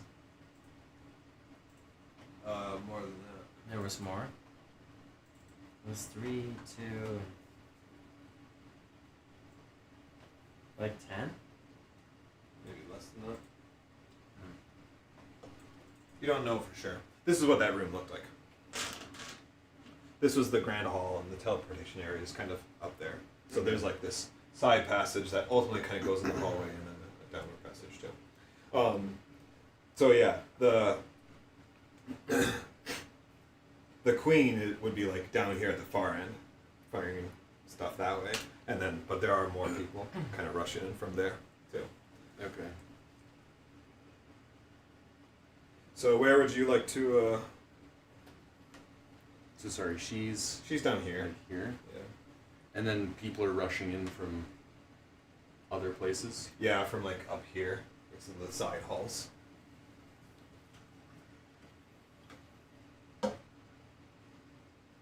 Well, I mean, I will usher them in, but I wanted to try and help the queen. I wouldn't be able to get there. Ah, you could. We're not worrying about rounds Okay. per se. It's more just like which way do you want to go.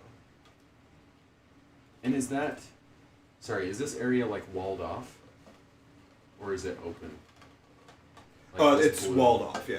Okay, so that's the only opening. And then this. So here's where the queen is. Yeah. And she's like firing cold spells. This way. Like the attack is happening this way, Uh-huh. right? And then these are side halls that people are running in from. This is walled off. It was for the battle, but there are branching hallways that kind of lead to the northern and eastern ends of the structure. Okay. Well, then I want to go this way, where Yeah. people are running in from, Yeah. just to, if there's anything running in to attack them, I want to try and Yeah. head that up. Make a dexterity saving throw. You slip on the tile floor. You pass out. Dexterity. Oh. I'm gonna use inspiration. Okay. That's awful. Hey, that's better.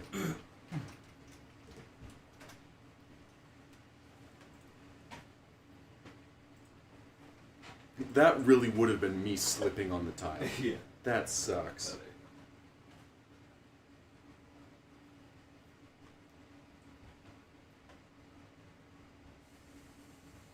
Oh. Oh.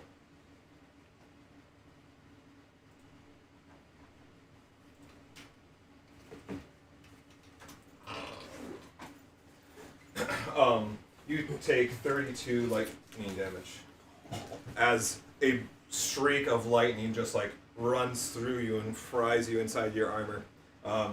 And looking in the direction, because it was all kind of a blur, and it kind of came at you from the side as you're just like coming around the corner. Fudge.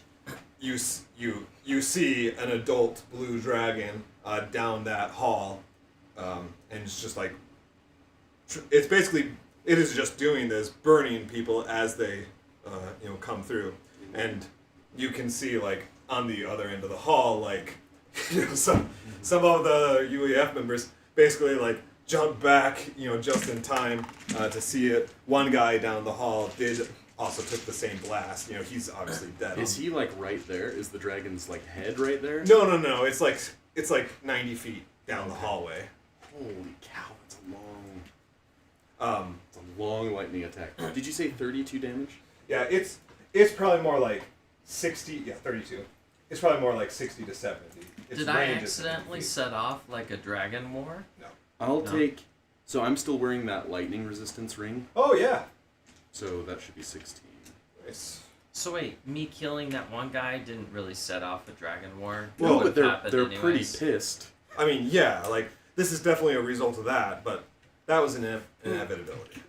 I mean, that dragon was the boss battle of the floor, so Oh really? it was gonna happen. Well, you think that we could have like got because Hayden was trying to not kill him.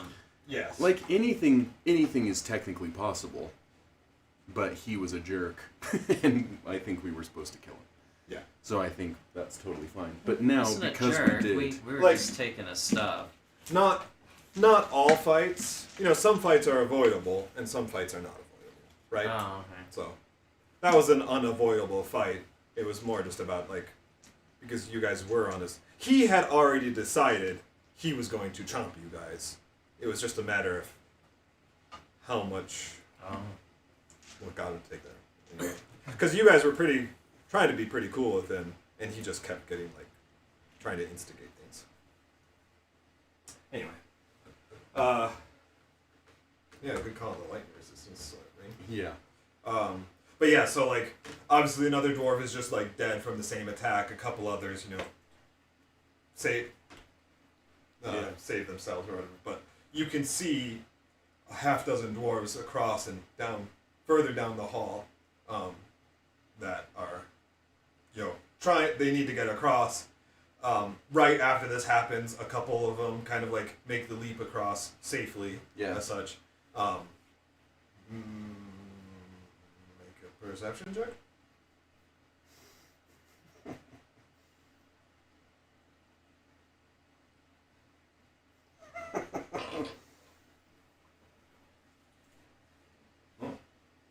Are you rolling Andy-Sers? Yeah, I think so. That's the extent of what you see. I just want to yell out for them to, like, go now. Because I only saw one dragon. Yeah. There could be more. I don't know. I wouldn't know. I'm just going to say, yeah, go. He fired his breath attack. He can't do it for another 6 seconds. And that's only if he gets a 5 or a 6. I was gonna say, I think it's recharge. Yeah. Yeah, it is.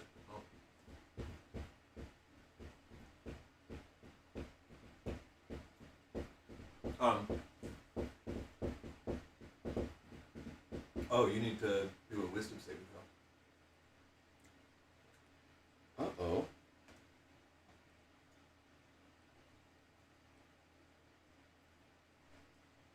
You all know my wisdom is great. Oh. Okay. Great. Your dice have been good up to this very important moment. Not super important. Role playing. It's pretty much been me all night. You are frightened of the dragon now. Oh, of course. Yeah. Everybody get out of here! Oh. It's the pipes all over again! Maybe it's about time you get out of there. No! The pipes are calling. Surefire. They're calling Surefire. Oh, Grimmy boy. Oh, Surefire. But you make this call out, you know, and a couple of them do jump across, but you can see the guy right across from the hall from you is basically frightened as well. Like he can't move. He's too scared to move. You just can't move towards it. You can move away. You can see he starts crying too. Yeah. But luckily, I have something that can shield my face. So he's 90 feet away, you said? Yeah. The dragon. Let's call it 70. Okay. So good. Just out of range of 60-foot spells. Oh. And I'm correct with frightened. I can't move any closer? Right. Okay. Which, funny enough, like, I mean, I'll allow, technically, right, like, moving like this would actually be getting closer. I will allow it if you just go across the Okay. wall. Yeah. You are a hero, after all. Well, then I'm going to, like, I am going to move, like, because I came kind of out of a corner, like from a corner, right? Yeah. Can I go just back behind? Yeah. So like if you're here, right, Yeah. you just kind of. I just stepped out and was like, yeah. And like I would role play that as you being frightened. Basically, you got hit and just like whoa! back off, like regather yourself, kind of thing. Yeah. So I'm going to.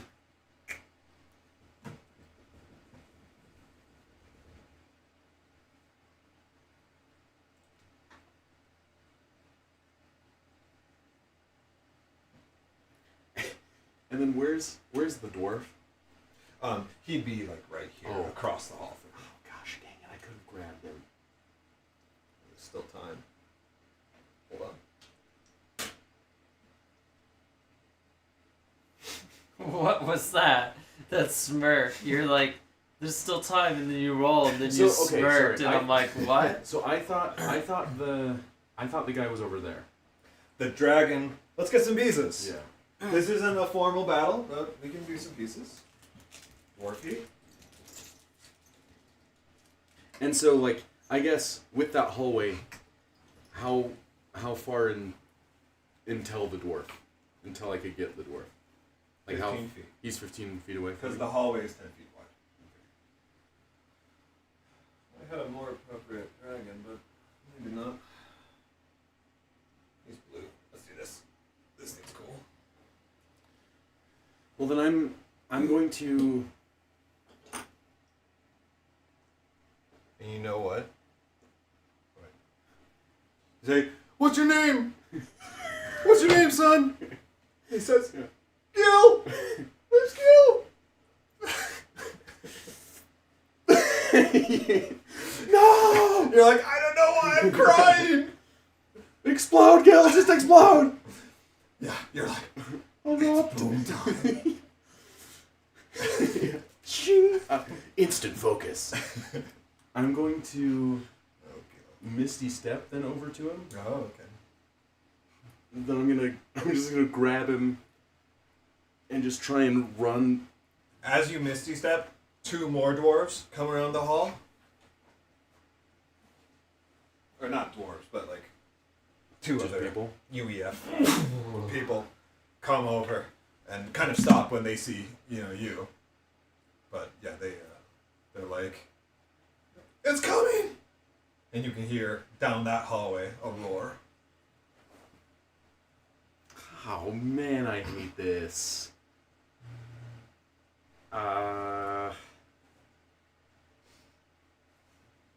Should Arnold Schwarzenegger it.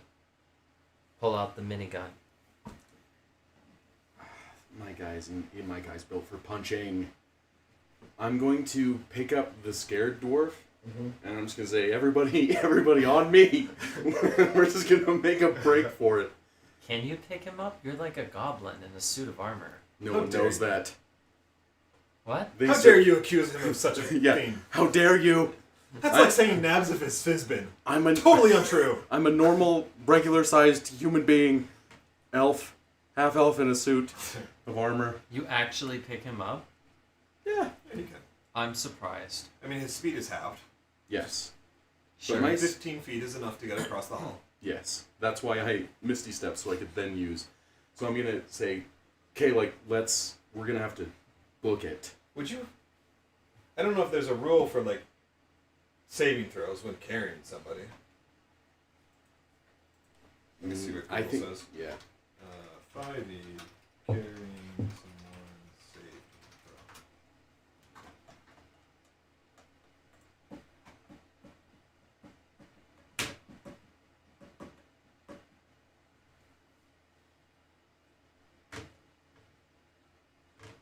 If there's nothing about it, I'm not gonna do that to you. But it's a rule.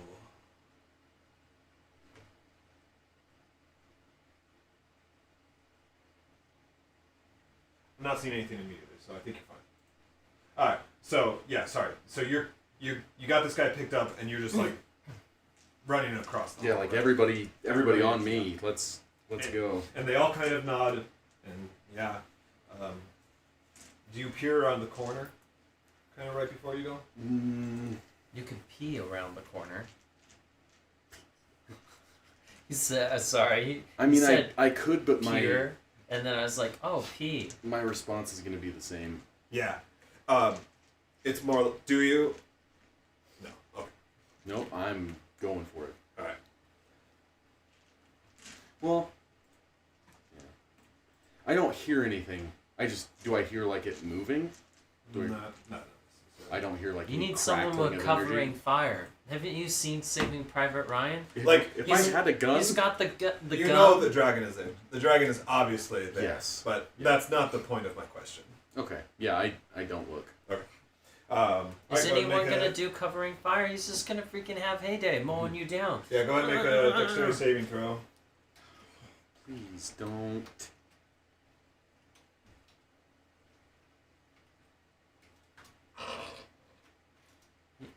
Come on, Tom Hanks. And he, I do he does have cover fire. I have my cloak of protection.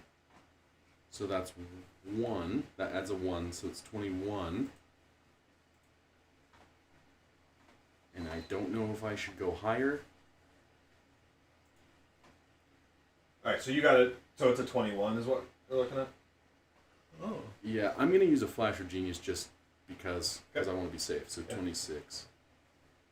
And you're carrying the dude. Yeah. Yeah, okay. So you run, you jump, you do evade it, so you still take.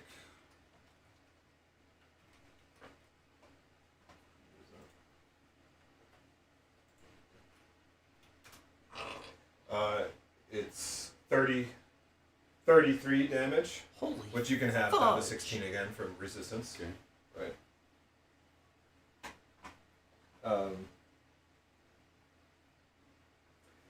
The guy that you carry with is safe. The 2 others that were with you are not safe. You probably got first mover advantage, Yeah. right? Like you dove, it reacted, it ended up striking the other 2, since they were like delayed. That's why you gotta do cover fire. Come on. And also, what you didn't see, like you didn't peer around the corner, so you didn't see this. But at the other hall down the way, there were others who were kind of like waiting too. They saw you like jump, and so they jumped as well. But most of them were fried as well. Holy One crap. person survived, but four people fell in that Yeah. lightning blast. Oh, But wow. I didn't see those other people? Right. Okay. I mean, you see So I'm him. not doing too bad. You see him after the fact. Oh no, If- that's if even you- worse. If you had peered, like you would have like seen them and kind of given a nod. To Yeah, each I other. still would have told them to go. Yeah, right. Ah, man. That sucks. Okay. Wow, you're the general I wish I never had. You're upstairs. The hallway fills with the smell of burnt copper. I Gross. think that's what lightning sounds like. Yeah. Something. It's burnt metal of some kind of. Really? And also burnt flesh. That too, because bodies. I've, believe it or not, had lightning strike within 30 feet of me. I got to see it. With your life, I believe it. Huh? I believe it. Really? Yeah, I was in a car. During your Fast and Furious days. I was with my sister. Oh, yeah. Okay, let's not get into Yeah. that. All right. Anyway, Grimgar, what do you want to? It was during my Fast and Furious Here. days. I'm okay. Well, from then I'm gonna peek around the corner and try and. Ah, man. Yeah, I can move after. I'm going to cast Hypnotic Pattern Oh, at 3rd level. just So down the hallway, right? yeah, basically. I'm just gonna put it right Yeah. there. Yeah. It's 120 feet. Okay. Inside a 30-foot cube range. They have to make a wisdom saving throw of 17.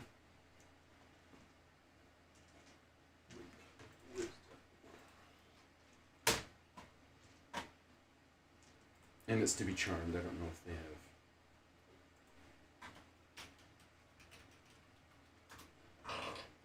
Oh.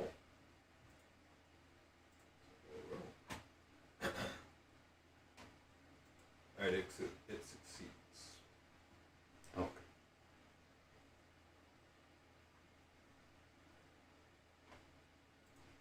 And so, like, the guy I'm with isn't hurt. He's Correct. just frightened. So I'm just gonna, like, I'm not gonna carry him. Yeah, But and I'm just gonna be like, okay, we gotta go. yeah, you can let him go, and he is free to run. So like, you don't Yeah. need to worry about him. He's running. He's booking it for the transporter. But as I looked, did the dragon get any closer? No. No? Okay. Well, that's good. Man, that blows. I'm going to stay here and just wait to see if there's more people. What? 2 rounds? Yes. So the first round, no one shows up, and the roar is getting closer from down that hall. You still haven't heard anything from this dragon, but then another person. Good old more blood spiller here. Comes in, and he checks the corner. He sees the bodies. He sees you. You guys kind of exchange eye contact. And you can tell this guy's a veteran. So he is like, he's not scared. He's got it come together, right? So he's basically like looking to you to be like, what's the plan here? But he also signals to you. Like, he points back. He says, "This is the last one." Yeah. Okay. I'm just gonna.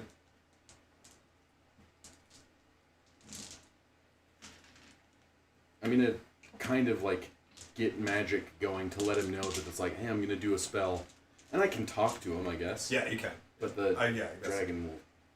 Here.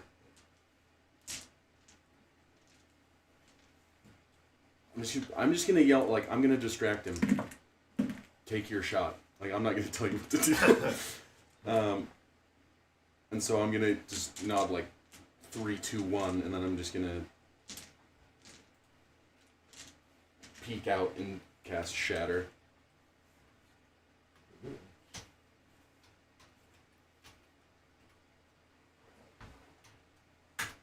Oh wait, that wouldn't reach him because you said he wasn't closer. But you said the roar was getting closer? Oh, from the other hall, basically behind Morg here. Oh, okay. There's another dragon coming. Oh, great. Okay. So then,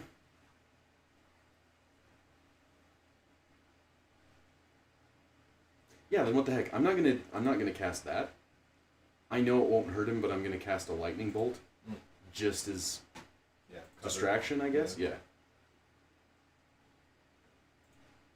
Yeah, so you guys kind of do this in sequence. You fire a lightning bolt. At the same time, he kind of like does a dive shot with a big old crossbow, and it's like a heavy crossbow, right? Yeah. And so he's kind of like diving. Now, it's a terrible shot. Ding, ding, Well, ding. it's not terrible. It's a 14. Oh, but, okay. You know, that's not the... For a diving shot, that's pretty awesome. Right. Like, this guy's pretty cool. He didn't get a crit like I hoped he would. Yeah. But it's enough to, like, distract. I guess I should roll for him. You don't need to roll because you don't, like, go out into the hall. Yeah. Oh, he still gets hit by the lightning bolt. The dragon recharged again. He's rolling great. Holy cow. Yeah. If only I'd rolled like this before in the battle. Anyway, he gets hit at the same time as he fires the bolt, but he continues his roll. Well, he kind of goes behind the wall, so you can't see anything. He goes behind this wall? Yeah, he like dives like this. You can hear him, cry out in pain, but it's a manly cry. Yeah. Like, yeah. This guy's awesome. And then, like a few seconds later, he appears around the corner, and he's like, "That's it, let's go!" And then as he goes on, he shouts down the hall like, "That's everyone, ma'am! Everyone that's moving!" Is this guy... Is this Oh, guy they're like dead. burnt to a crisp? Yeah. So there's nothing to even like carry. Absolutely. Okay, great. Yeah. Yeah, then I'm gonna run. And as he shouts that, kind of in response, you hear right, the sound of the dragon getting closer. Okay, well then I'm gonna stand by the teleporter and so I'm gonna like watch the queen. Yeah. I'm gonna stay there until she basically gets here. Yeah. And Morg as well. He takes up cover behind the pillar. Yeah. And the queen, like, she's flying. I think Is she like Is some Dimension- sort of fairy? She's an elf. She's a high, powerful wizard. Dimension Door is a wizard spell, right? Yeah. Yeah, okay, so she just Dimension Store. To there. Perfect. We could have really used that with some people here. And that would have been really nice. I know you're doing a great job over there. I'm not questioning you. I just wish I had that spell. I love playing her. She's got such a interesting set of like ethics and motives. Yeah. Yeah. Like, she seems like a true high elf. Yeah. Because that is the truth. She absolutely could have just Dimension Doored and picked up Bevan's Dimension Door out. But like that's Queen Lavaralda would not do that. Probably not for one of her own subjects, like unless they were really important. Yeah. She wouldn't do that for Vixie. Definitely not. Not with your family and lowly status.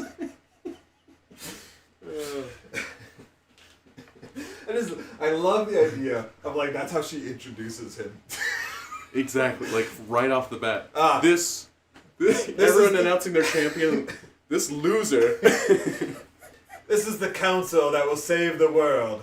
My champion is not one of my more notable heroes, but the pup, the runt of the litter, who will surely amount to nothing. And this is how I feel about the whole expedition. He's definitely not the best, and he surely might be the worst. But he fills a quota. But he was all we had, and also his mother was rejected by society because his father abandoned her.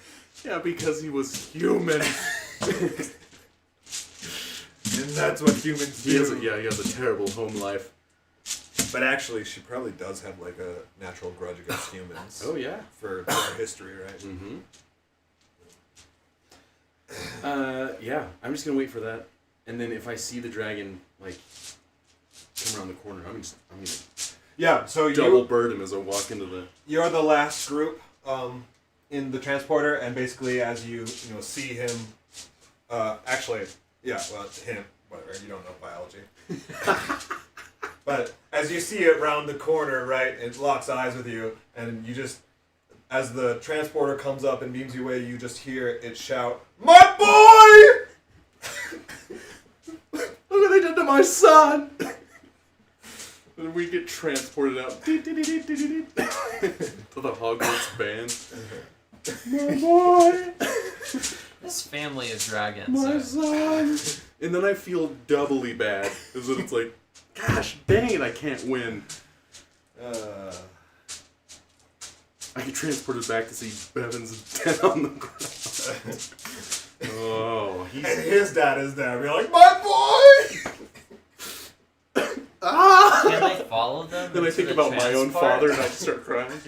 And your dad's there, and he's saying, "My boy!" I'm like, you're still here. You're still alive. Can they follow the dragon into the transport? You don't know. Or I mean, the dragon follow them into the transport? Let's freaking hope not. If they could have, they probably would have before. No, but they've been coming to the surface. Remember, they've been gathering all dragons? this stuff. Yeah, that's what all that junk was from. I thought it was people going down there. No, it was from the surface. That's what Cliff said. Yeah, Yeah. See. The dragons are coming to the surface. No, you don't know that. But he's saying the museum items Yes. Yeah. are clearly from the surface. Yes. So he is inferring that. Yeah. You do not know. Well, it's a good thing we have force gauge. Yes, and speaking of, basically, as soon as you clear the perimeter, then, the queen is like, "Put it up!" And Nabzif, like, solidifies the force cage. And there is, like, a solid minute that everyone just, like, holds their breath, waiting to see what happens. And kind of at last, when nothing happens, then they relax. Obviously, they're going to keep guard on this, But yeah, and you can tell like 30, there's like 30 people now up here, and everyone is absolutely red alert. Some people are down on the ground. The medics are taking some down the hill, but there's also like bodies, and you can see some of the commanders basically like taking head counts, trying to figure out how many were lost. Because basically, while you guys have been gone, they've started setting up an operation. Yeah. There was probably like a platoon of people down there, so somewhere around 60 people had been stationed in one way or another. So about half of them were lost. If I see anybody injured, I have 4 first level slots and 3 second level that I can use cure wounds. Well, the queen is injured. Like, she did not come away from this unharmed. And I'll ask her, like in a almost like subservient, like, would you like me to? Yeah, she doesn't say anything, but she gives an approving nod. Okay. I don't know how much it would take for her, but You said 7? What about me? You didn't even heal me? I don't think healing would have. It's not like you lost hit points, right? Correct. It was just exhaustion. Just So I exhaustion. would have. I thought about it for sure, but I don't think it So would I have done just have anything. to sleep it off. You gotta sleep. Your favorite thing. That's true. That is true. You see Secret Leader smiling. Yeah, I'll use whatever she needs. And How three, much? What's three your pool? second level, 4 first level. Man, whenever I think of baby mamas, I think of like Elon Musk. I can't believe that And guy. a second level spell is 2d8 plus 5. Okay. Well, anyway, let's call it like 30-something hit points of damage. Okay. Yeah, I'll just keep doing that, and then what I can around. Yeah, I'll try and heal like that dude. That guy was cool. In the process of healing her, you're healing like where she's. Mostly, it's like her hands have been damaged just from like lightning blast and kind of like repelling or whatever, Mm-hmm. and just trying to dodge lightning blast too. What you didn't see is that like she got into melee with dragons. Heck yeah. And as you're healing, like her, you kind of come around the back and you see that there's actually like a fang sticking into her back, which she pulls out prior to you healing. And this whole she takes it like a champ, obviously is painful, Yeah. but Your Majesty, that's pretty sick. she's seen worse. Like, that's awesome. But yeah, so she pulls it out, winces when she does. You heal her, and then she kind of just wipes it off with her cloak, wipes the blood off. And when you're done healing, she hands you the fang, basically like a token, my appreciation and your recognition of your deeds. After that, she never was kneeling or anything, but she kind of straightens up and basically walks off into the sunset because she's BA. I'm like, hell yeah, that's sick. And she gives some orders, get the wounded down or whatever. Yeah. The Commander Forrester is there also kind of operating. But after that, basically everyone that needs to get to the mid bay gets there. You know what was BA is my freaking donkey. Stupid. Terrible piece of... Oh, he's dragon food. Easy. With that, it's 9:00 at night. When you guys, when things finally have settled down, you're in the med bay, whatever you guys need. And Shirtfire, he'll be fine. But he's going to be affected for several days before he's back to his self. But just let him sleep through the night and, come check on him in the morning. Missed out on a fight. All because you nearly killed me. He didn't do it. It's not his fault. Neither of us know that, Sure. but I secretly wanted to kill you. No. I think I knew what that was doing. Crank it up to the max. I think I gave you all the info about that collector. Did you have any follow-up questions of Nabzith? Yeah, I mean, I don't know what the purpose is, but it's understandable. Yeah, he doesn't either, but history check. Go. I'm good at those. I can roll for you. Maybe. You're sleeping.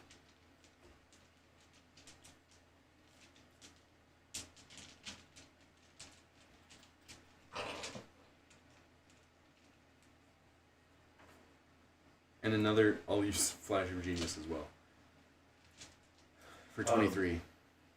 So as as you're lying down, recovering, pondering on all of this, whatever, you remember part of your conversation with Yibith when you first met him, that was the dragon in humanoid form, right? You remember him talking about how that floor used to have life on it, and he said it was like a farm at one point. Ooh. But then I think he said like the collector got out of hand and something was. Yeah.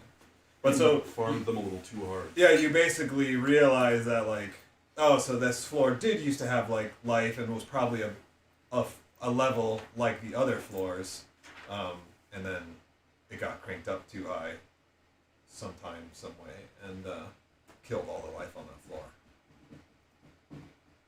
Interesting. As to why, who knows? That's speculation. Maybe you could learn from if you could actually like talk to the that's dragons, not but- why there's no monsters on the floor. Yeah, I'll just record it. Yep. Pass it along.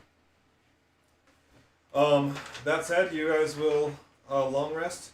So the way that exhaustion works is every time you long rest, every time you complete a long rest, your exhaustion level goes down by 1.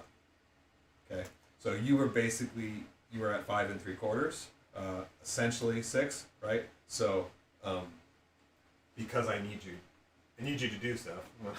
Maybe I don't need you to do stuff. I don't know. So exhaustion, you can look this up later on if you want. Exhaustion level 5 is speed 0. That's why you couldn't move after you got into the fountain. Oh. So when you wake up after this long rest, you will be at speed 0 until the next time you complete a long rest. Oh wow. So just bedridden. Yeah, basically.